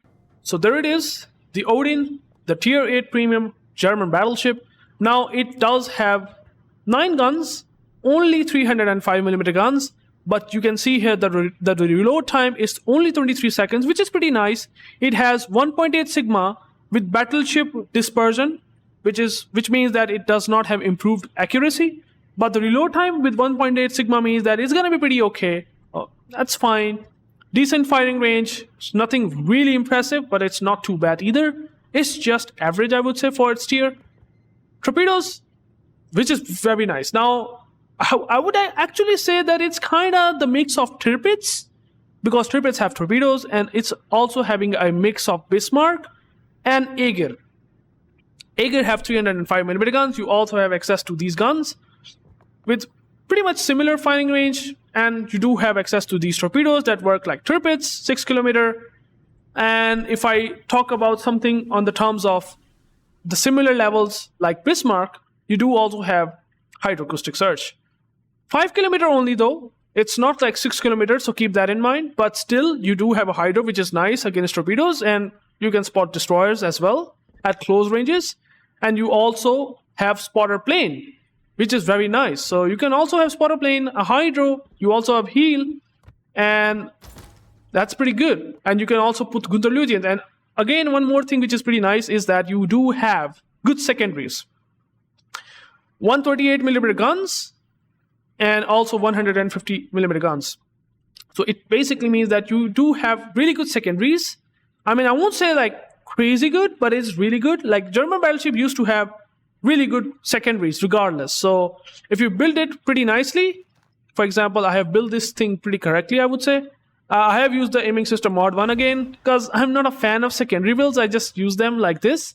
But if I show you here, you have 11.6km firing range, which is nice, okay?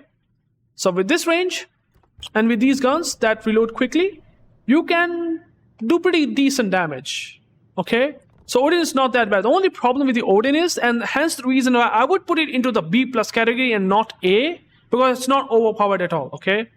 It's not overpowered, but it has decent utility, is that because it has very low HP. 52,000 HP at tier 8 is extremely low.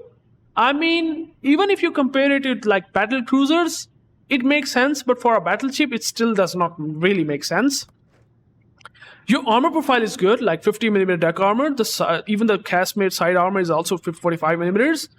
So you're pretty good, at least in that regard, but I would still say that the HP is lacking. The torpedo protection is lacking. Your guns are sort of not going to do anything, like overmatching is not possible. So there are a couple of things where pushing is going to be a lot difficult. You don't even have improved heal, like cooldown time, right? You do have normal heals, but still. Battle cruiser, but having not a lot of HP is kind of a bummer to me. It's kind of a downside that I don't like, and that's the reason why I would simply rate it into the B+, okay? Your concealment might actually go pretty good. That's going to be pretty good strength. If you put concealment expert on the captain, you will get it up to like 12-ish kilometers, 12.2, 12.3 kilometers, which is, or maybe even 12 kilometers, which is really nice, because your secondaries will just going to start rolling up once anyone gets spotted. It's almost like 11.6 kilometers. So yeah, Odin seems to be, for me, it's a good ship, but it's nothing too special that I would put it into A. So B+ seems to be pretty nice. Okay, so the next ship that I'm going to talk about is going to be Haida. It's a tier 7 Commonwealth cruiser, if I'm not wrong. Yeah, so the Haida is also a rare ship in World of Warships, right? You cannot buy it right now. It's not available to purchase, but it's not bad. It's not bad at all. In fact, it is very good, in my opinion. And I would rate Haida to be A tier category. It is that good. Let me explain Haida, and I would highly rate it more than Z39. Like compared to Z39, because it's like a direct contender, Haida is a lot much more powerful. And I do have Haida, so let me show you in the port. So as you can see, I have Haida in my port, and you can see here I do say that Haida has pretty much competitive concealment, as good concealment as Z39 without even using a mod that it has. Like Z39 uses similar levels of mod like Belfast. It has 5th upgrade. Haida does not need to use that. It has already a lot better concealment, 5.7 kilometer, which is very nice. Well, but the good thing about the Haida is that it has 120mm guns, and you do have 6 of the guns with very good reload time of 5 seconds. I have improved it to 4.8, and with these good DPM on the guns, with the decent firing range, as well as you do have crawling smoke generator, you will find yourself to deal way much more better against destroyers, okay? Your survivability is also pretty good for its tier. Like at tier 7, 18,000, it's not bad. Like compared to Z39, it might be worse, a lot worse, but still, it's pretty good. And you do have smoke, and you do also have hydro, but it's unlike Z39, because I will directly compare it to Z39 because of a couple of characteristics like hydro and concealment. And you can see here, it has 3.5 kilometer detection, which is pretty nice, okay? And well, with this hydro, you can still catch DDs off guard, but then you have to push a lot aggressively into their smoke, okay? But still, since you do have crawling smoke generator, you can just slowly push yourself into their smokes, and while you do have crawling smoke generator, it will crawl along with you over time, and you will stay in smoke while you can just farm them while catching them off guard at 3.5 kilometer, which makes it very competitive for ranked battles. In fact, too strong if you use it correctly. You do have engine boost, you do also have torpedoes, but only 4 of them, so keep that in mind. But these torpedoes does a lot of damage. Their reload time is also pretty good. Your depth charges are pretty nice, and since you do have a hydro, so you can catch submarines as well. Anti-defense, nothing too special. Unfortunately, that's not going to be the case. Maneuverability and concealment, just like I said, very good. Concealment, absolutely top-notch. Probably one of the best concealment destroyers at this tier. So, because of these strengths, Haida is really powerful. Like, seriously, it does have so much utility. I mean, you do have hydro, so you don't have any fear of eating torpedoes. You do have smokes, crawling smoke generator, so you can just farm battleship with ease with this long consumable action time. So it's very nice. And with this maneuverability, almost 38 knots, if I put the speed flag, let me show you here, you will be pretty good. So I would rate Haida to be A tier, very strong. I would say you can absolutely counter destroyers hard because of your very competitive concealment, and that's exactly the case. So Haida, yeah, pretty much A category. Very nice ship. If you have it in your port, consider yourself lucky.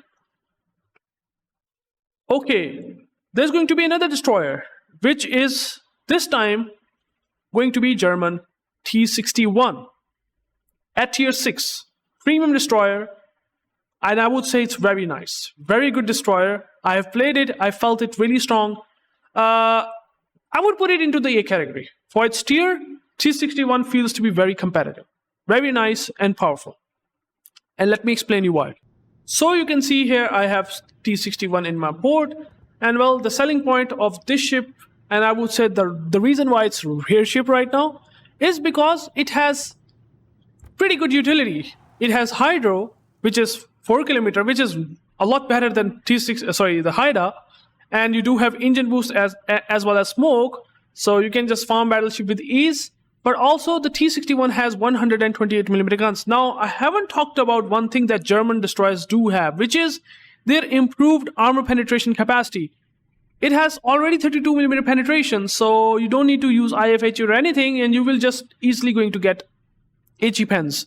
Even though your HE alpha damage is abysmal compared to other destroyers, but then you do have better AP alpha damage. You can see here, with 4 seconds of reload time on 4 of these guns, you do have 3000 alpha damage. 3200 alpha damage, in fact, because of Gunther Lutyens. And obviously, if you slap Gunther Lutyens on this ship, which is already pretty good, once you get a lot of shells per battle, like 140 times on a single battle, you will have improved main battery reload time. So it will make it a lot better. And also, if you spot ships 3 times, you will have HP as well. Like, you will literally going to get extra heal for yourself because of this Gunther Lutyens captain. And with the reload time of torpedoes, that is 68 seconds. 68 seconds, that is like almost a minute, and you will have your torpedoes again and again. And your 8km torpedoes is pretty respectable at this tier. I would say it's pretty good. You are going to be pretty good destroyer hunter, as well as good farmer on battleships as well as cruisers. And with this AP that you have, you might even have a chance on citadeling them at close ranges. So yeah, T61 is a very nice package. Concealment is also pretty good. Everything about T61 except anti-defense, and that's not something that I would say it's good. But other than that, T61 is pretty powerful. Really nice if you have it. I would say very strong in ranked battles if you want to play that ship. And I would highly recommend it. But it's a really good rare ship for a reason. And I would put it into A. T61 feels pretty good. Okay, so the next ship is going to be Tashkent 39, which is a Russian destroyer. Now, this Soviet destroyer is a bit interesting. Like, it's available to purchase for a lot of credits. You have to exchange a lot of credits to get the ship. And I think it was in an event. But I'm not going to talk about that. But if you don't have it, it's an interesting rare ship. Okay, let me explain why Tashkent 39 is interesting and good. But I would rate this ship to be at least in B+ category. For me, it's a good ship, but I won't say it's like really powerful that it will get into the A category like other ships like Alaska Nelson things. But it's pretty good at this tier list. So you can see I have Tashkent 39 in the board. And well, the thing about the Tashkent 39 is that its HP pool is just like Z39, pretty insane. In fact, if I use survivability perk, captain skill on this, you get it up to 21,000. That is very close to around tier 9 and tier 10 levels of HP, to be honest, which is already pretty insane. The another thing about the Tashkent 39 is that it has speed pretty much comparable to French destroyers, high tier French destroyers. A French destroyer that having speed of 55 knots. Tashkent 39 can achieve literally that. You can see here with the speed flag, you have a speed of 47 knots, and you also have 2 access to engine boost, which will increase it up to 51, 52 knots. And if you use the captain build, which I did here, which uses Swift and Silence, you can increase it up to 54, 55 knots. So a tier 7 destroyer, which is insanely fast, having smoke and also having torpedo reload booster, because by the way, it's a torpedo focused destroyer. It feels kind of weird that it has insane speed, but you can use this speed as pretty much an advantage to get towards the broadside of battleships, and you can just spam a lot of torpedoes. You can see here the torpedo reload time is almost 83 seconds with my build, and you have a lot of torpedoes. You have 9 torpedoes that you can throw with 10 kilometer range, with 15,000 alpha, with very good detection at 1.2 kilometer, and on top of that you do have torpedo reload booster, which means another torpedo send onto the target. If you don't like those torpedoes, or if the torpedoes won't hit onto the battleship, you can just send another set of torpedoes 3 times more. And with your reload time, which is already really impressive, you can see where things are really gonna go if you like torpedo boat destroyers. So that's where Tashkent 39 shines. But the problem with the Tashkent 39 comes up with your guns are pretty terrible. Only 3 guns with 5.3 seconds of reload time is really bad. Your firing range is pretty bad, which shows that it is focused on torpedo boat, not gunboat. Even though your speed is insane, but your concealment is also pretty tragically bad. 7.6 kilometer concealment. I mean, I use the concealment build and I can still reduce it up to only 7.6 kilometer, which means that you're going to get spotted a lot. And for exactly that, they have given this ship very high HP. So unlike Z39, which has pretty insane concealment at this tier, which is 5.7, it has 7.6 kilometer concealment. Like, oh boy. So you're going to get spotted by a lot of destroyers. So that you should be keeping in that mind. Yeah. That's what Tashkent 39 is about. So that's basically what this ship is capable of. And I would still say it to be pretty good. I won't say it average, even though it does have downsides, because it's kind of like really strong torpedo boat destroyer. Very fast and very strong. Although its game impact does get hampered by lack of guns and, you know, other things like concealment. But still, it's not bad. And I would sometimes rate it B, sometimes rate it B+, but I want to give some edge to Tashkent 39. Since I'm not a good torpedo boat destroyer, maybe some people might get a lot much more utility from this ship because it's insane speed capabilities. So there's exactly that. Okay, so the next ship is going to be Anchorage. It's a tier 8 premium American heavy cruiser. And I'm not saying that Anchorage is bad, but I find it to be a bit lacking. Even though it does have some interesting capabilities, I can put it into B+ category, and I think I might do this. It's a good ship, but I don't feel like it. I don't know why. I will show Anchorage right now in the port. Just give me a sec. So this is Anchorage in my port. Now it's a good ship, don't get me wrong, but you know, couple of things, just like exactly Kutuzov, it has some issues, okay? So first of all, the good thing about the Anchorage is that it does have hydro as well as smoke. So this literally means that you're not going to have much issues against eating torpedoes. That's where Anchorage is pretty good. So you're gonna be smoking yourself up, and you will be having hydro, as well as on top of that you also do have spotting aircraft. Although I must say that if it would have a spotting aircraft that has less action time but also a lot much lower cooldown time, like Lazo, like there is a cruiser which is Lazo that has very fast, you know, quickly coming, what do I call it?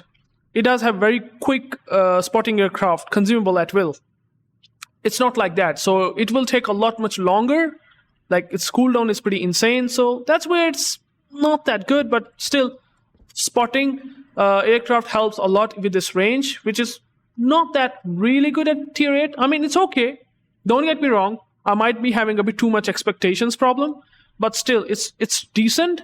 But it's not like Kutuzov, that's for sure. And you have to increase it by using this spotting aircraft, and you can increase it to like 18-ish kilometers for some time, like 120 seconds.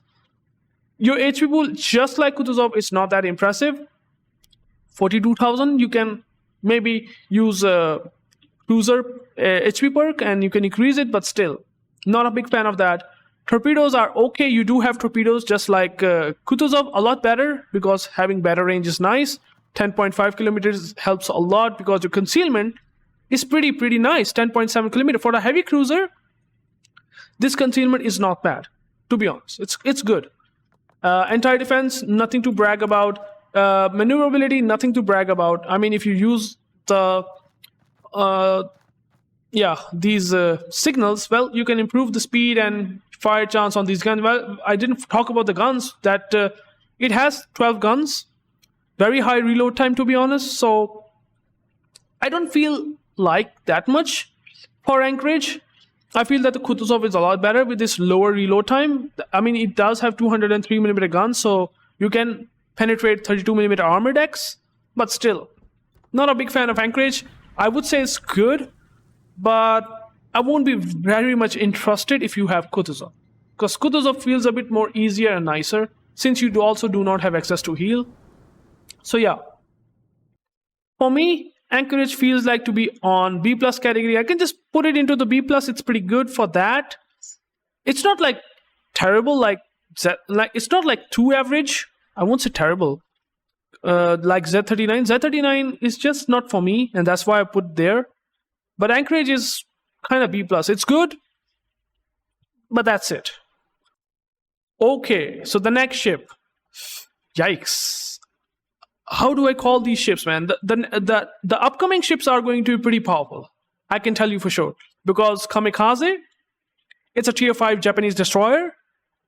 It is, I don't know what to say.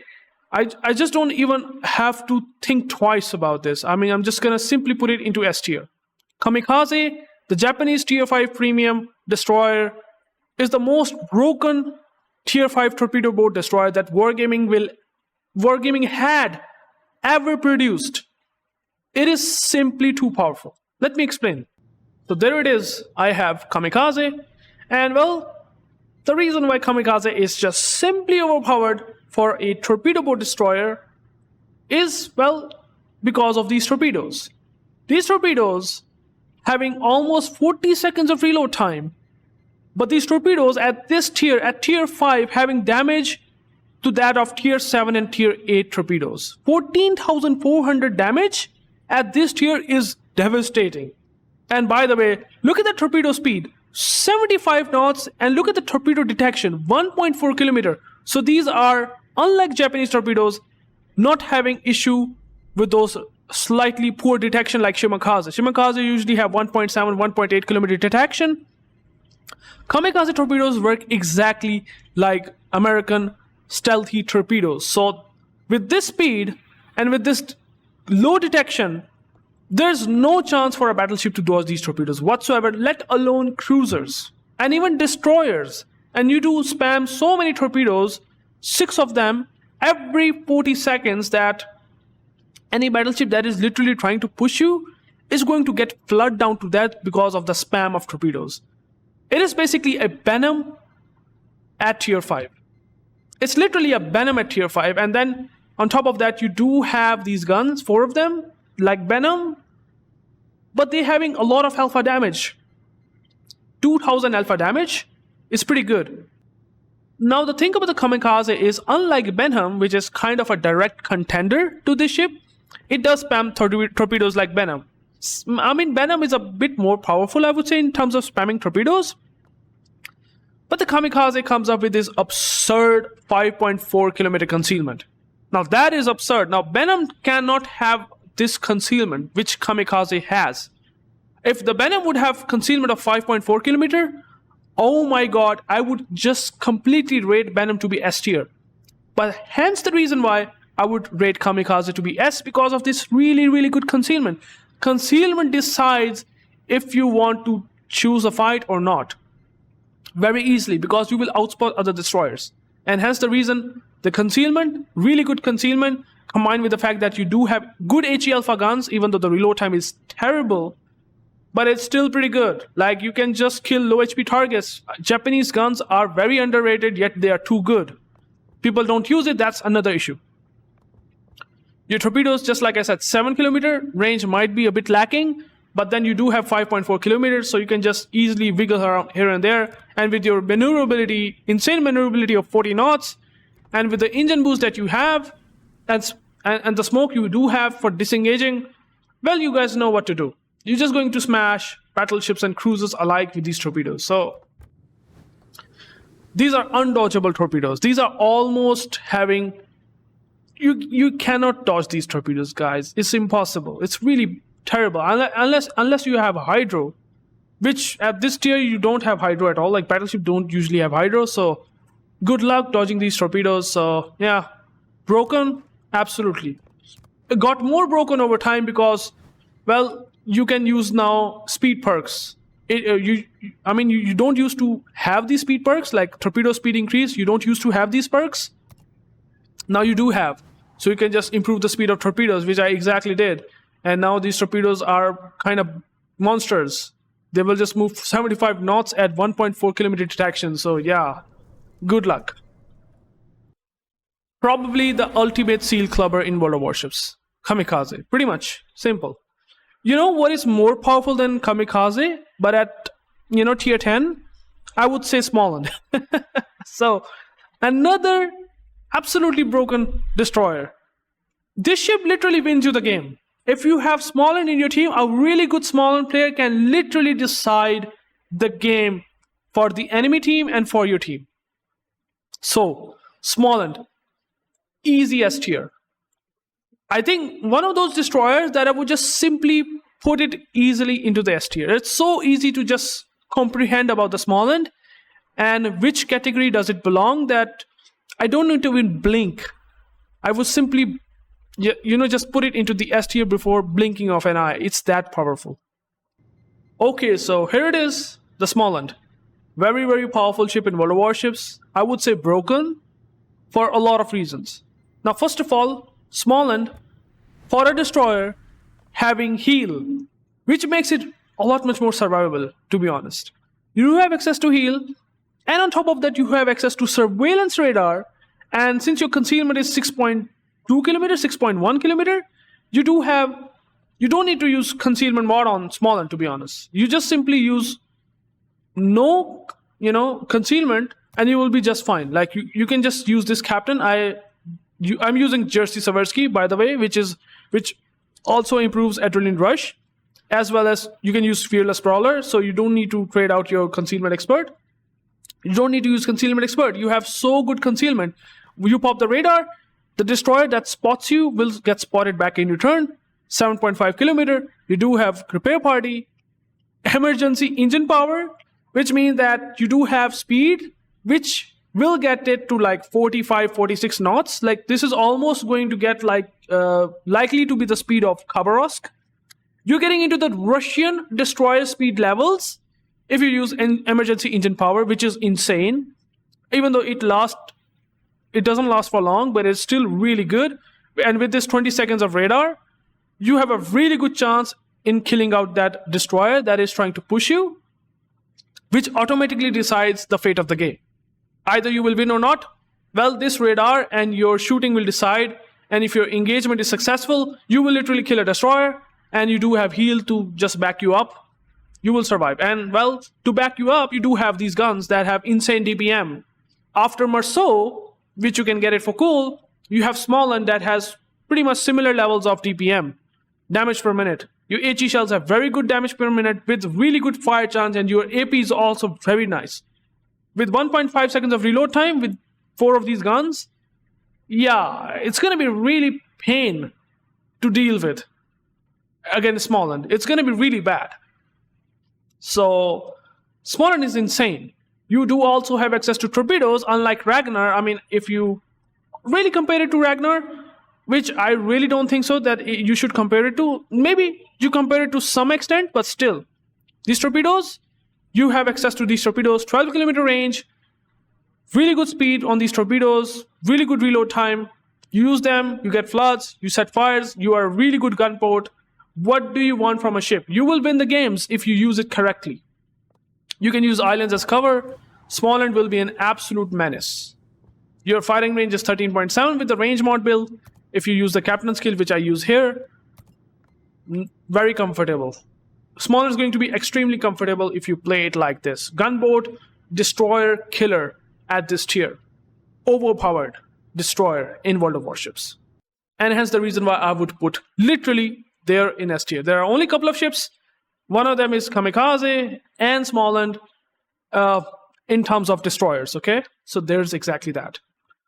Coming to the second last ship, and that's going to be Russian Battleship Lenin. Well, this Russian battleship is definitely very interesting, for sure, for sure. For me, Lenin is very interesting, and I felt it really nice and comfortable when I played it.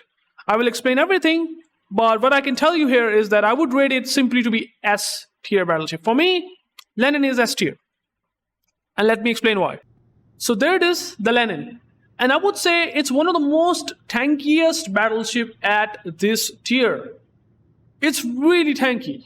Oh my goodness, it is really tanky. You can see here, you can see the armor 45mm, very, very good, and HE resistant. You can see it almost have literally no superstructure. You can see here the superstructure is almost little to none. So if you are bowing in like this, well, you know that you're not going to get HE spam to that. It's very difficult to do that since you can shatter a lot of HE, 203mm guns, and even a couple of other calibers that have 40mm armor penetration.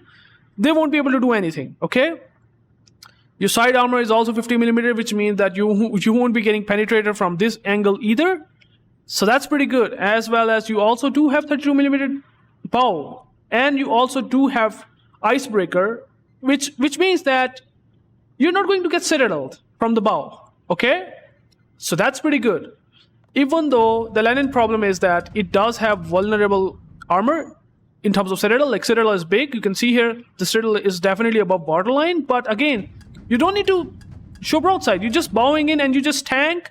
You can literally tank for ages since you have decent HP pool. You do have decent guns, and by the way, these Soviet guns have 1.7 Sigma, which is better than Vladivostok at tier 8.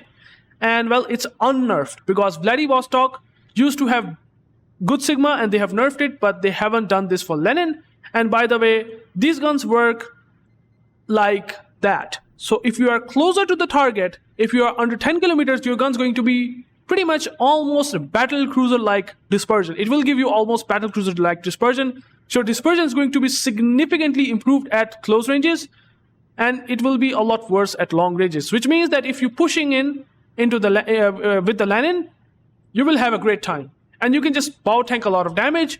Just make sure not to show broadside, otherwise you're going to get smashed back in return. Otherwise you are pretty good. Anti-defense, pretty good. Your concealment is pretty good. I didn't build it for concealment, don't get me wrong. If you use it for concealment, you can get it up to like 13.2 kilometers if I'm not wrong. But you're pretty good. I built it for complete tank. You can see here, I just make Soviet Russian tank build. Like really. So it's pretty good for me. I built it like this. I enjoyed it a lot. Lenin has not good torpedo protection, so I just increased the torpedo protection with the help of Captain Skill. That's one of the weaknesses that Lenin has, that it's not having good torpedo protection, but it does tank a lot more damage. You have 406mm guns with slightly worse reload time, but still, it's very good. The firing range is also not bad. Considering it's a close quarters battleship, you have to push in to get a lot of good dispersion from this main battery gun. So yeah, that's how it is. Anti-defense, not really good. Maneuverability, average, just like battleship usually have. Concealment, I already talked about that. So if you do have Nikolai Kuznetsov, pretty much easy captain to put on Lenin. And well, you will have extra damage control at the end since it does have limited damage control parties. So you can quickly damage control 2 fires. So it does help a lot. But you do have extra heal with the help of Nikolai Kuznetsov. So that does help a lot, making Lenin a lot powerful. And also you do have fighter plane, by the way. If you are not loving this entire, fighter does help just a bit, but it's not going to help a lot. Okay, so Lenin, easy S tier. I could put it into A, but honestly, Soviet ships, especially Lenin, I find it very powerful and enjoyable. I would put it into the S tier. Very strong, overpowered. To some extent, it's overpowered. I won't say it to be like broken. It's kind of weird to put it against Smaland, Lenin, because it's not like that powerful, but still I will give the benefit of the doubt. So Lenin's good. Okay, so the last and final ship, guys. This is gonna be a long video, guys. I'm explaining everything. You can see why. This is going to be Friesland. Now, Friesland is exactly like Groningen, okay? I don't want to talk about it much, but Friesland, having no torpedoes, having 4 guns, and it has a hydro, so it's exactly like Groningen. It does not have anything special. It's a rare ship because they just want to make it rare. Because Groningen is already there in World of Warships. I mean, I might not even put this ship out there. I don't need to, but I still put it so that a lot of players understand that what Friesland is about. So I just simply going to explain it. It's a copy of Groningen. Groningen is a Dutch destroyer. Friesland is a European destroyer. That's basically it. Nothing else. It has different compared to Groningen. And well, Friesland is so good that I would simply put it into the A category. I don't want to talk about the strengths and weaknesses. You can get the Groningen, and you can have the feel and play style just like Friesland. Okay, so this is my captain skill. Sorry, not the captain skill. This is my tier list for all the ships, for all the rare ships in World of Warships. Some of them are really strong. Some of them are not really strong. I mean, if you have this concept that every single ship is broken, that is not true. There are a lot of ships that are even average, but the good thing is mostly the ships are around B+ category. They are good, and then they are excellent, and then they are overpowered. Okay. So if you have any questions, please let me know down below. I have shown you the tier list. So this is how tier list looks like. You can go and check that out. I will just simply summarize it that these are the ships that I would say that have really high impact on games. Now, I would maybe say Lenin does not have really high game impact, but then for a battleship, it is still pretty good. Don't get me wrong. These ships are very, very powerful. The A category ships, excellent. They again also have really, really good game impact, but S tier ships I would say are a bit too powerful. Slightly more powerful, sometimes more, sometimes less, but A ships are also very comparable to S tier in some ways, sometimes. Then you also have B tier. Now, B tier, B+ tier, and S tier is not comparable at all whatsoever. These are ships that are good, but they are not that strong. So I would just rate it that way. And then you have B and C, which are only a couple of them, so I don't need to talk about it more. But that's basically my tier list for all the Santa rare ships. What do you guys think? Let me know down in the comment section below. And if you have any questions, please let me know. I do regularly answer all the questions that players have in my YouTube channel. So if you do that, I would be happy to answer. So thank you guys for watching. If you have any questions again, let me know. If you have anything to show me, you can just do that. You can just question me. I might soon make a Discord exactly for that. So I hope you like this very long, lengthy video, but you will understand that I have explained each and every detail for a particular ship so that even the new players would know what these ships are about. Okay? So thank you guys for watching, and I will catch you into the next one. Peace out.